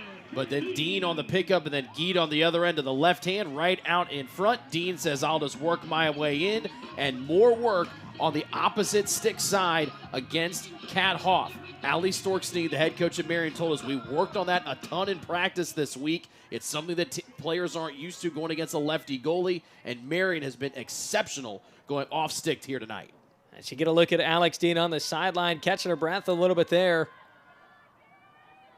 And now a look at midfield as Regusters and Mason will duel once more with 30 seconds left to play in the third quarter. Marian with their largest lead of the night.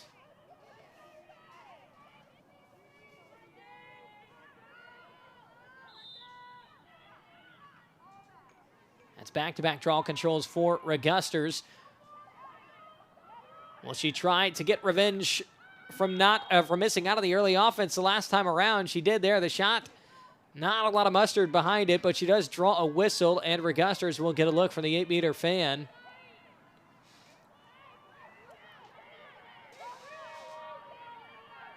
She's shown off the speed here of late with 18 seconds left in the third quarter. Can Regusters capitalize in the free position?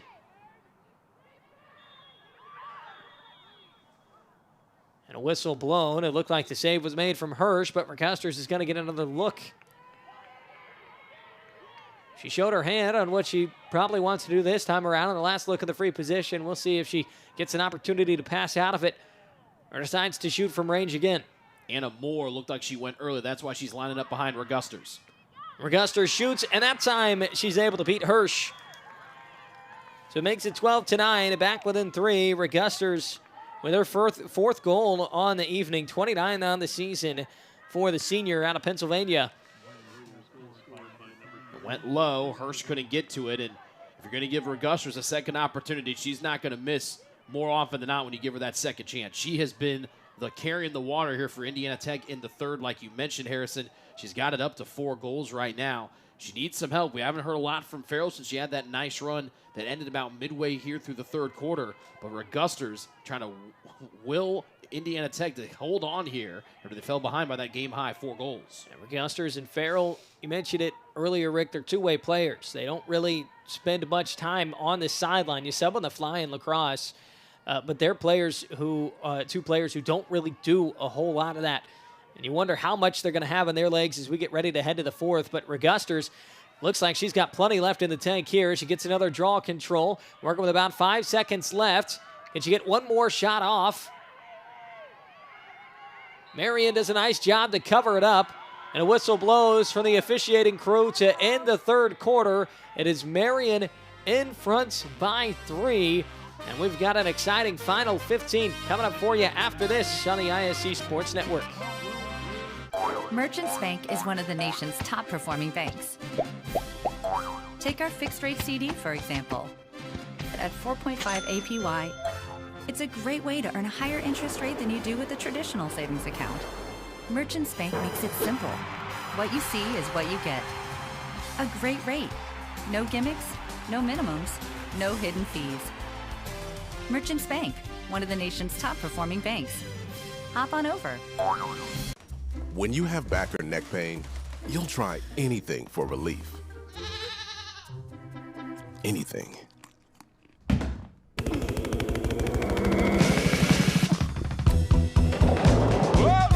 Honey? Honey, it was mustard seed. For real options, get your back in front of the spine experts at Ortho Indy. Ortho Indy Spine. This is your way back. And it's Marian with the lead headed into the fourth quarter, 12-9. I'm Harrison Silcox. Rick Johnston with me on the call in a chilly evening, but the goal scores have been hot for Marian as we are halfway through the second half and what's been a thrilling contest between two teams ranked inside the top 10. This broadcast wouldn't be possible without Hoagies and Hops. They've been serving PA-style hoagies and cheesesteaks in Indianapolis since 2015. Located just 5 minutes from campus, Hoagies and Hops is proud to partner with Marian University Athletics and will provide a 15% discount for all fans. Just show your game day ticket or Marian ID card. For hours, menu, and location, visit hoagiesandhops.com. I would highly recommend that. You know how to order a Philly cheesesteak like you're from Philly, Rick? It's a with whiz or with with whiz or without. Without, you know? right? Yeah, I go without. That's my choice. Just anyways, put the provolone on for me, and we're good to go. I'm a simple man when it comes to my Philly cheesesteak. You need the meat and cheese. I love them. They are fantastic. I probably eat too many of them, but I'm a simple guy. It's just very basic. I don't want any vegetables on there. No. I don't want any vegetable. That's like most of my dinner plates. Probably I don't want any vegetables on them. But yeah, and it's all the bread's delicious. The bread's a huge part of the sandwich. I've learned. I've been to Philly a couple times, so I'm a bit cultured in this area. But yeah, I don't want peppers on it. I don't want onions on it. Just give me the meat and the cheese and some good bread, and we're off and running. And we're off and running here in the fourth quarter, just about. I'll get us back on track. I'd love to talk hoagies for the final 15 minutes, but Rick, I'm sure you would too. But I'm sorry, we've got a lacrosse game to call here, and honestly, I'm thrilled we got a lacrosse game to call here. This has been a fantastic game, start to finish. It's Marian with a 3-goal advantage as we get ready to start the fourth. Draw controls have been critical for the home side so far, Rick. 15 draw controls for Marian out of the total of 24, and the young lady in the middle of all of those has been Ruby Mason as she tries to go against Regusters here. And she's going to try to win another one out of the air, and a really good job here by Mason. She has been the best player here for the Knights all day. So she had it momentarily, but then Lauren Hanlon's going to be there to pick up the loose ball. Had her pass deflected in transition. Good stick skills to pick it back up in midair. So it looked like Marian was going to have the ball after the draw control. But some good hustle from Indiana Tech is the reason why Farrell has the ball now, looking for some offense here. Inside to Ritchie. She's got a couple of goals, but she loses the ball there. Is nearly picked up by Taylor. As a whistle from the official goes against Indiana Tech anyway, so it is going to be Knights ball. Really nice face dodge. You can see the violation right here for Farrell getting that stick up onto the throat and chin of Jada Taylor. But you have to like the stick skills there from Ritchie. Just couldn't finish off. And now here's Taylor's already got one goal tonight. And a highlight reel goal as well. Unable, though, to get the hands free, but she finds Geed, who works inside, rolls and shoots and scores. Geed with another, and it's 13 for Marian. What an impressive move from Geed. She's able to catch the ball in front of defender right there, gets the step. Here comes the help defender. Let me roll back, and then I'm going to dunk it right over Kat Hoff's head. And then Mason, her high school teammate from Bishop Tatar, comes over and does a little walking and talking with Ella Grace Geed. So those two are having fun. Hard not to have fun when you're up 13-9 at the number 17 in the country on senior day. as Marian was in some trouble to start the game, but they circled the wagons nicely after falling down 3-0. And the offense has really gotten going here in the fourth. And that player right there, one of the reasons behind it for this afternoon. She had 6 in a game against Indiana Tech last year. And has found the goal-scoring touch here in this second half. Back-to-back seasons for Geed as a first-team all-WLAC pick. Came into the day second on the team in goals. Wasn't needed to score a lot last week in the dominant win over Madonna. But when the Knights have needed her, she has stepped up to the plate big time here tonight. A call goes against the Warriors, so that's a frustrating moment there as it looked like Regusters was going to get another draw control, but there was a violation off ball. As it's back with Geed.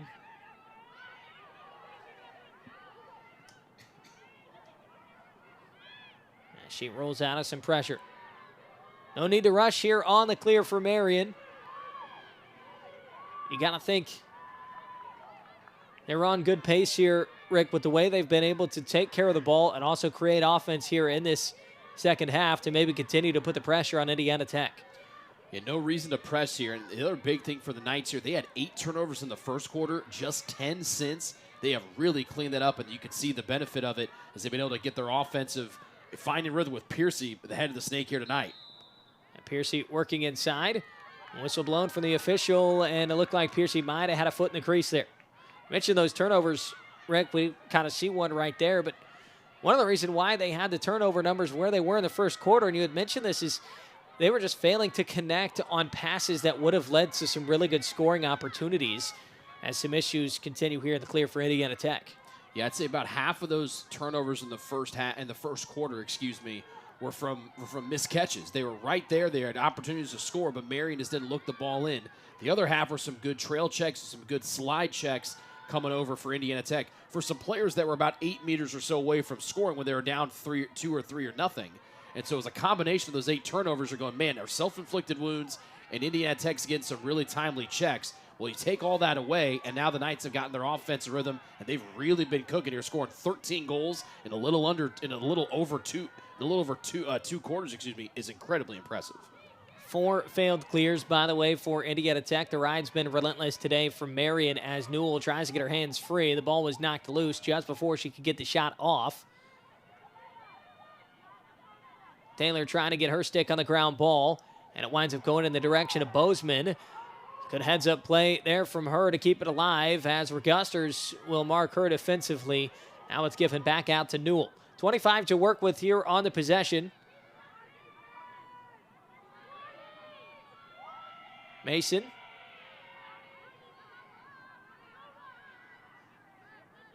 Now out to Bozeman. 10 seconds. Colas just tries to force a pass inside as the shot clock was about to expire. Hoff came out for the ground ball. So an important stop there for Indiana Tech, who needs to cut into this lead, but that's not going to help at all as they turn it over once again. More issues on the clear for the Warriors. If you're Indiana Tech, remember, they had a clear attempt in the third quarter that was successful, that they burned 40 seconds off of the possession clock until they were able to get the ball out of the cross of their keeper, Hoff. Here they go really quick. Pass was too high, goes out of bounds, and after Indiana Tech had played great defense for almost the full 90 seconds, they give it right back to Marian. And now the clock, the friend of the Knights, so they can try to burn another minute plus off of the fourth quarter game clock here. As you mentioned, Rick, some patience here from Marian as they work it around the outside. And I think if you're Marian, that's even hit even harder now after you watch the quick play from Indiana Tech and then turning it over on the clear attempt. Well, Piercy tries to thread a pass inside, but it's not quite there. Ground ball is picked up by Galini. She's got a whole pile of players to out-sprint here, and she'll do just that as she passes Montez. That possession coming up empty for Marian as Indiana Tech. No need to be rushed here, Rick, but they do need to find some answers on offense and fairly quickly, trailing by 4 here with 9.5 remaining in regulation. Yeah, there's still time to work with players like Regusters and Farrell to make up this 4-goal differential.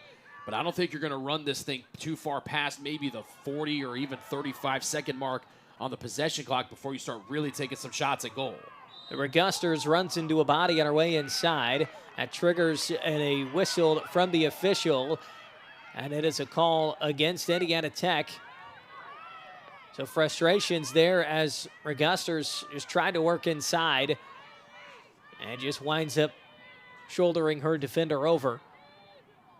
We've seen Regusters go in there with a head of steam multiple times tonight. She's trying to get, obviously, the foul against Marian. Instead, it doesn't go her way. And it's been interesting to see how aggressive does Indiana Tech get here in these final 9 minutes.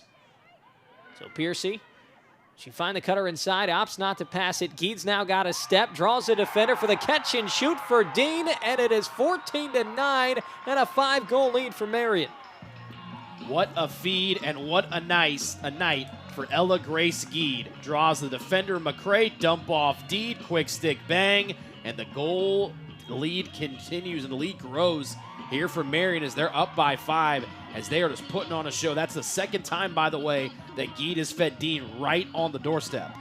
And that is just textbook. You draw your defender in, you got another player open, and the double team comes, and Grace Geed, experienced enough to read that like a book, and that is what led to a timeout called by Alexis DiGiovanni. So while we're in that break, just want to thank one more sponsor tonight. Just to read, don't graphic yet. This will be updated. Harry, don't read the entire script. Marian University is proud to welcome in new partners and sponsors in the 2024-2025 athletics year.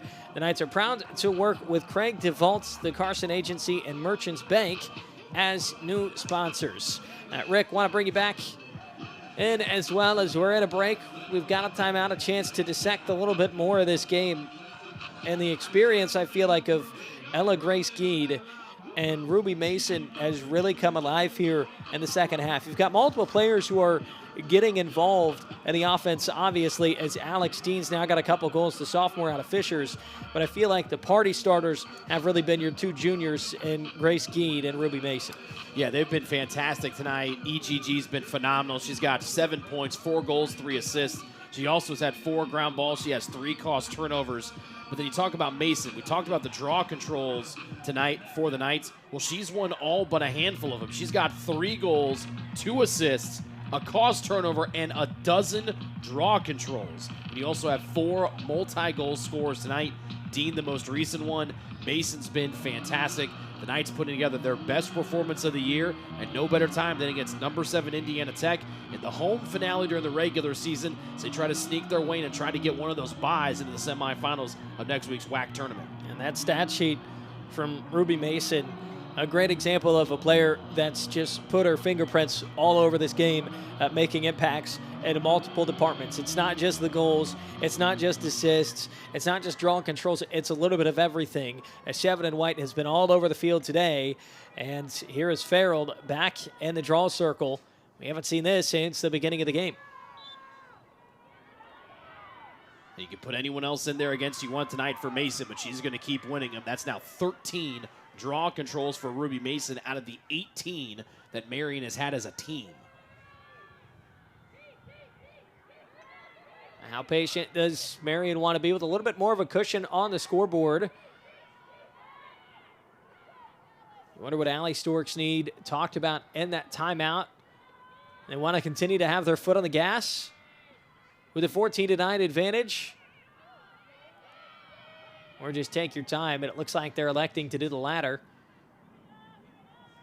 Well, now you're about to the time of the game that you can kind of start mapping it out with that full 90-second possession clock, knowing that if you take 90 seconds off, there's only a certain amount of possessions here, and leading by 5, you can kind of start playing the clock a little bit. Now, a turnover like that's not what you want to see, but if you're Marian, you can start kind of just running that possession clock down as far as you want and force Indiana Tech to come out of that packed-in man-to-man defense that they like to sit in inside the 8-meter line.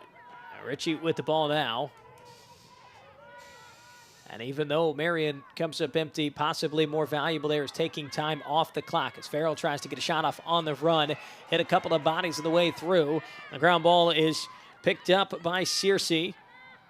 She's been really good defensively tonight. She's picked up some key ground balls when Indiana Tech would have had an opportunity to try to keep it here in their offensive end. Searcy's been really, really strong tonight here on her senior night. And you get a couple of players tangled up there. It was Searcy and Sienna Williams who ran into each other.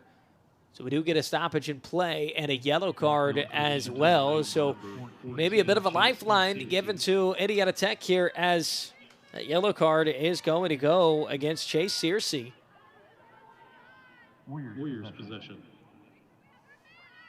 7:11 left to play in the fourth quarter. Williams will have the ball and a player advantage for the next 2 minutes here for Indiana Tech, at a moment where they desperately need some goals. Down 14-9.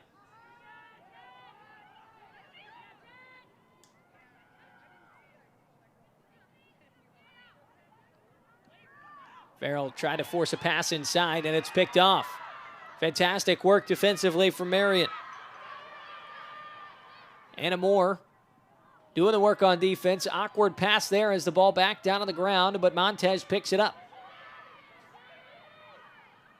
If you're Indiana Tech, you don't like that rushed play there from Farrell, particularly trying to throw it into traffic right out in the middle of the designated scoring area. It's really, really hard to fit that through, particularly with the defense woman down, packed in there for Marian. Tough break there for the Warriors. And now Marian will try to burn some clock off here. They can take this thing down to about 5.5 minutes before they have to get a shot away.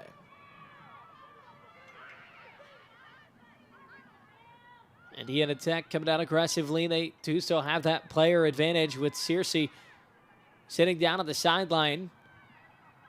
It's interesting that Indiana Tech has not come out to double the ball just yet. Now, it's a good takeaway check there, but you have the player advantage. Go double the ball and get the ball back. You're down 5. The clock is not your friend right now, since you know that Marian's going to try to keep playing keep away. You know they have 90 on the possession every time it resets.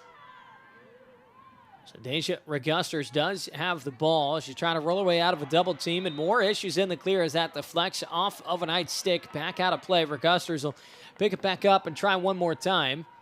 Yeah, Piercy gets the deflection. It's her, Geed, also making the triple team with Montez to make life difficult for Regusters. But McCraig is a real burner here, taking it from the defensive end. And McCrae's been able to do a lot of the clearing work by herself when the ball's been in her stick. That's exactly what she does here. Back, or almost back at even strength, as Searcy is awaiting the all clear here in about 5 seconds to come back out onto the field. But in the meantime, Ritchie fires a shot that goes wide. And now Searcy will come out. So back to even strength. Warriors desperately need some offense, and they get some. Even strength goal. Hainland has been taking a lot of draws here tonight. Comes right down off the restart. Good feed from Maul. Right about goal line. Extended a high pass. Hainland able to gather it in. She goes low. And Indiana Tech still with a little bit of life here with 5 to go. But they got to start figuring out this whole Ruby Mason problem inside the circle. Yeah, draw controls. We've been talking about them all game long. Absolutely massive here for both teams. It's a way to kill this one off if you're Marian. And it is how to keep yourself alive in this contest if you are Indiana Tech. So it's Farrell and Mason once again. Ricky, been talking all game. Are we potentially going to see Farrell back in the draw circle? She had to get a new stick after she bent her shaft in the first quarter. A new head as well. And she swapped which head she was using back to the old one, since the one that was on the original stick never actually broke. But we haven't seen her back in the draw circle here until recently in the fourth. Yeah, she won. She only won one draw last week in the tight win against Siena Heights. She came in the team leader. She gets a key one there. I'm wondering if they're trying to save her maybe offensively, but I'm wondering if that stick issue, bending the shaft, might have kind of delayed things there in the first. Then she had the change out head into the second. Now she's got a little bit of familiarity back there in her hands. So Farrell does her job out of the draw circle. Now we'll see what she can manufacture on offense here as she looks inside. No shot there for Maul. Back out to Farrell. She tries Maul again. The bounce shot, and I believe that was saved by Hirsch. A kick save even. Good job. New shot clock for Indiana Tech. Rick, go ahead. Good job by the Warriors to use Maul's height. 5'11". She's a big target inside that 8-meter area. So a really good job to try to move Maul inside to try to find it. Go use that advantage against the shorter Marian defenders. Regusters is going to get a chance at a free position look here. As Indiana Tech's able to take advantage of some good ball movement. Regusters has capitalized in this spot before, but not the most advantageous area to shoot. We'll see what she elects to do. She's going to try to duck inside, and she's stuffed on the doorstep by Hirsch. Huge save for her. She mirrored the stick of Regusters, knowing she was going to go low and try to finish high. And right there to Stonewaller was KJ Hirsch. Splendidly done. The hustle from Regusters keeps it on this end of the field, though, as Farrell tries to get some space of her own down the left alley. And that draws another whistle from the referee. And another free position look as well. A little bit of a better shooting angle compared to where Regusters was before, but Farrell, being a lefty here, a little bit tighter of a shot, but she's the caliber of a player who can get one by here. And she does. She goes to the top right shoulder past Hirsch. And now within 3 is Indiana Tech. Just under 4 minutes left to play. You wondered about that tight angle. She goes high to high, off stick side, and puts it in the upper 90. Wonderfully done by Michelle Farrell, the New Zealander. Doesn't need to worry about the tight angle. She's able to put it in. She's got 3 goals tonight. That's her second free position goal, by the way. So 2 straight goals for Indiana Tech, making this one much more interesting as we're inside 4 minutes remaining in regulation. And could that goal be the thing that could kickstart Farrell's success here at the Draw?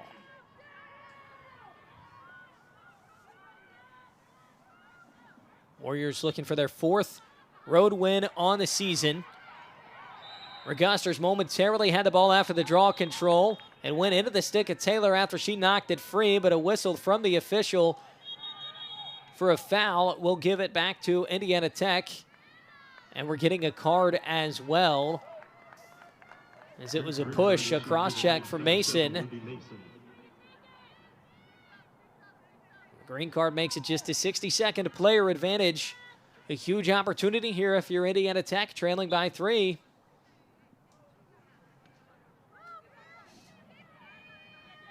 Regusters. Now back to Farrell. These two have been active all night as Farrell works from the top of the field, trying to find any sort of room for a shot or a pass. And that bounce shot is saved by Hirsch. Now a successful clear would be huge here for the Knights to work some clock. Fantastic pass from Hirsch as it gets floated further ahead to Colas. So Colas facing some pressure from behind. Will roll away from it. Wisely use the official there for some extra space. And a chance to slow things down. So 60 seconds left in this possession for Marian. We'll see how long they wait in the shot clock to actually get going on offense, as Indiana Tech already beginning to press out here defensively. Bozeman. Colas on the successful clear. Remember, she had those 2 goals within about 2.5 minutes to get Marian on the board back in the second quarter. It's really helped propel the Knights here, even though it came all the way back early on in quarter number 2. Gets a key play here late after starting the party for the Knights in the second. Now Mason with the ball. Down to 30 seconds left on the shot clock. If I'm Marian, I'm not even thinking about shooting here. You know the clock is your friend. You just do the math. With 90 seconds here and about 2 minutes left to play and you lead by 3, you want to take a shot like that, easily backed up. But if I was Mason here, I would just sit in the back and I would throw this thing to the corner. Keed rolling inside. No room for a shot. Loses the ball. Gets it right back. Shot clock is going to expire. So the Warriors defense does their job. And here's the issue with that. Now you pick it up where the ball was when the shot clock went dark. Or the possession clock went dark. If you keep it behind goal line extended, just throw it to the corners. Then Indiana Tech's got to go the full length of the field instead of having a little bit of a head start here. So Regusters hits the brakes and then hits the gas again to work inside. Can she get a shot off? She does, and scores. And Warriors are within 2.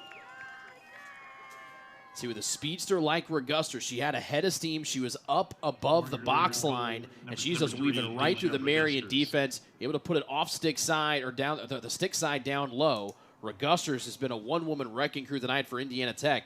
But if you're Marian, I think that's why you'd want to go back as you see a Marian player down there. You want to keep it behind goal line extended. Do kind of what you see in the men's game, where you throw it to the corner and have your opponent pick it up from the farthest space or the longest blade they have to go to try to get to the other end of the field. As with that player down for Marian, we will step aside and take a break. Knights lead by 2 with the ISC Sports Network. There's something that may surprise you about Marian University. It's not our Catholic faith or our Franciscan values. It's not our 5,000 students or our diversity. It's not Marian's championship athletics or our Indianapolis location. It's that Marian is home to Indiana's only college of osteopathic medicine. Marian, Indy's Catholic University. We jumped in immediately. We take a intro to engineering course. And they sit there and tell you, we're not going to push you through every single prereq your first 2 years. We're going to let you get hands-on work with engineering right away, because 2 years of a prereq, that's boring. There's companies always asking for students with shop experience. And the dean will email me and say, hey, they're looking for a guy just like you, which is awesome that the dean knows who a guy like me is. So that is the view of Jada Taylor walking off the field. She was the player for the Knights who was hurt. So we'll see if she can come back in this one. And on the play that she was hurt, Deja Reguster scored her 5th goal of the evening to bring Indiana Tech within 2. As you get a replay, right here, 3 and white just slips and goes down. The frustrating moment for her. I'm sure she'd love to close this one out with 94 seconds left to play. Taylor in her junior season. We've got an exciting final minute and a half left for you. Harrison Silcox, Rick Johnston with you on the call this evening.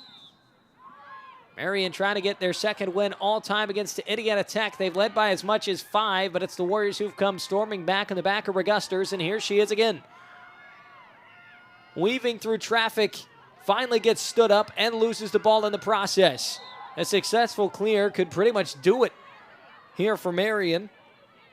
As Olivia Dean crosses midfield and rolls back away from some pressure. Smart play by Dean. Knew that she just kept on running, even though they had the push foul against Farrell. And that's the 2nd one against the New Zealander. But a smart play by Dean. Don't stop. Make the referee stop the game and bring you back. Just keep charging forward and try to get that crucial clear, Harrison, like you mentioned. So now the shot clock larger than the game clock. Indiana Tech going to have to really press out here defensively. As we've got Farrell, who's on the sideline for a card as well. So Warriors going to be a player down for the rest of this one. So final minute of play, Rick. It appears Marian is going to be able to hang on after leading by as much as 5. And what a massive win for this program on senior night. Well, they got to be careful here. I was wondering when Indiana Tech was going to start pressing out. Halen's pressing out. It's going to be hard with a woman down here. But if you're Indiana Tech, you have got to do everything in your power to try to get the ball out of the stick here, particularly if Ruby Mason has been really good. But if you're, it's a tough place to be in, a woman down here with 30 seconds and down by 2. But Marian's got to keep the ball away and make smart plays and keep the ball as far away from Indiana Tech as they can. They've done a really good job here through this first 30 seconds, and there's fewer players better to have in the stick than Mason, who's been phenomenal time. Then she gets clipped right there in the head. So now Indiana Tech will go 2 women down, and that might just about do it with 16 seconds left. As you get a look at the high stick up right in that face mask of Ruby Mason. Tough player there to fight through that. She's back up on her feet, and pretty fitting to have the ball in her stick in the late moments of this one, as well as Guy, the 2 players who were probably the most impactful in this victory today for Marian, as they get past the number 7 team in the country and for the 2nd time ever take down Indiana Tech. They did it before in their home turf, and they do it again, this time on senior day, as it's 5 seniors who go out with a win against Indiana Tech, 14-12, and a massive win for Marian to hang on to that 2-seed spot in the WLAC, could potentially get themselves a bye in the WLAC tournament, and also just national rankings as well. Rick, you talked about the hopes for an at-large bid staying alive as well, and just a critical game here late in the season with one more to go on Saturday. We just saw it with the men's NCAA and the NCAA basketball tournaments, right? They talk about when do you get your wins. If you win earlier this season, does anybody remember? Well, you just won 2 weeks before Selection Day comes around if you're Marian. Big time win for the Knights. They got down 3-0 after the end of the first quarter. At the turning point, though, they put up 12 goals, outscoring Indiana Tech by 6 between the second and third quarters. Just a wonderful performance, best performance of the year for the Knights, and a good bounce back after they lost on this field to number 5 Lawrence Tech earlier in the year. They figured out what went wrong that afternoon. They put all the pieces together with one more game coming up on Saturday. But you got to talk about Ella Grace Geed. Was phenomenal, 7 points with a team high 4 goals. But I got to give my player of the game to Ruby Mason. Hat trick, 2 assists, and she had 12 draw controls tonight. Whenever she wanted to win inside the circle, she did, and that's what kept Marian not only within striking distance in the first, but helped them take the lead for good over that second and third quarter span that I just mentioned. And Indiana Tech's 8-game winning streak has been snapped. Your final score, 14-12. Marian getting the victory. Well, thank you for those of you who tuned in on ISC Sports Network. One more time, I'm Harrison Silcox. Rick Johnston with the A+ color commentary with me tonight. Hope you enjoy the rest of your evening.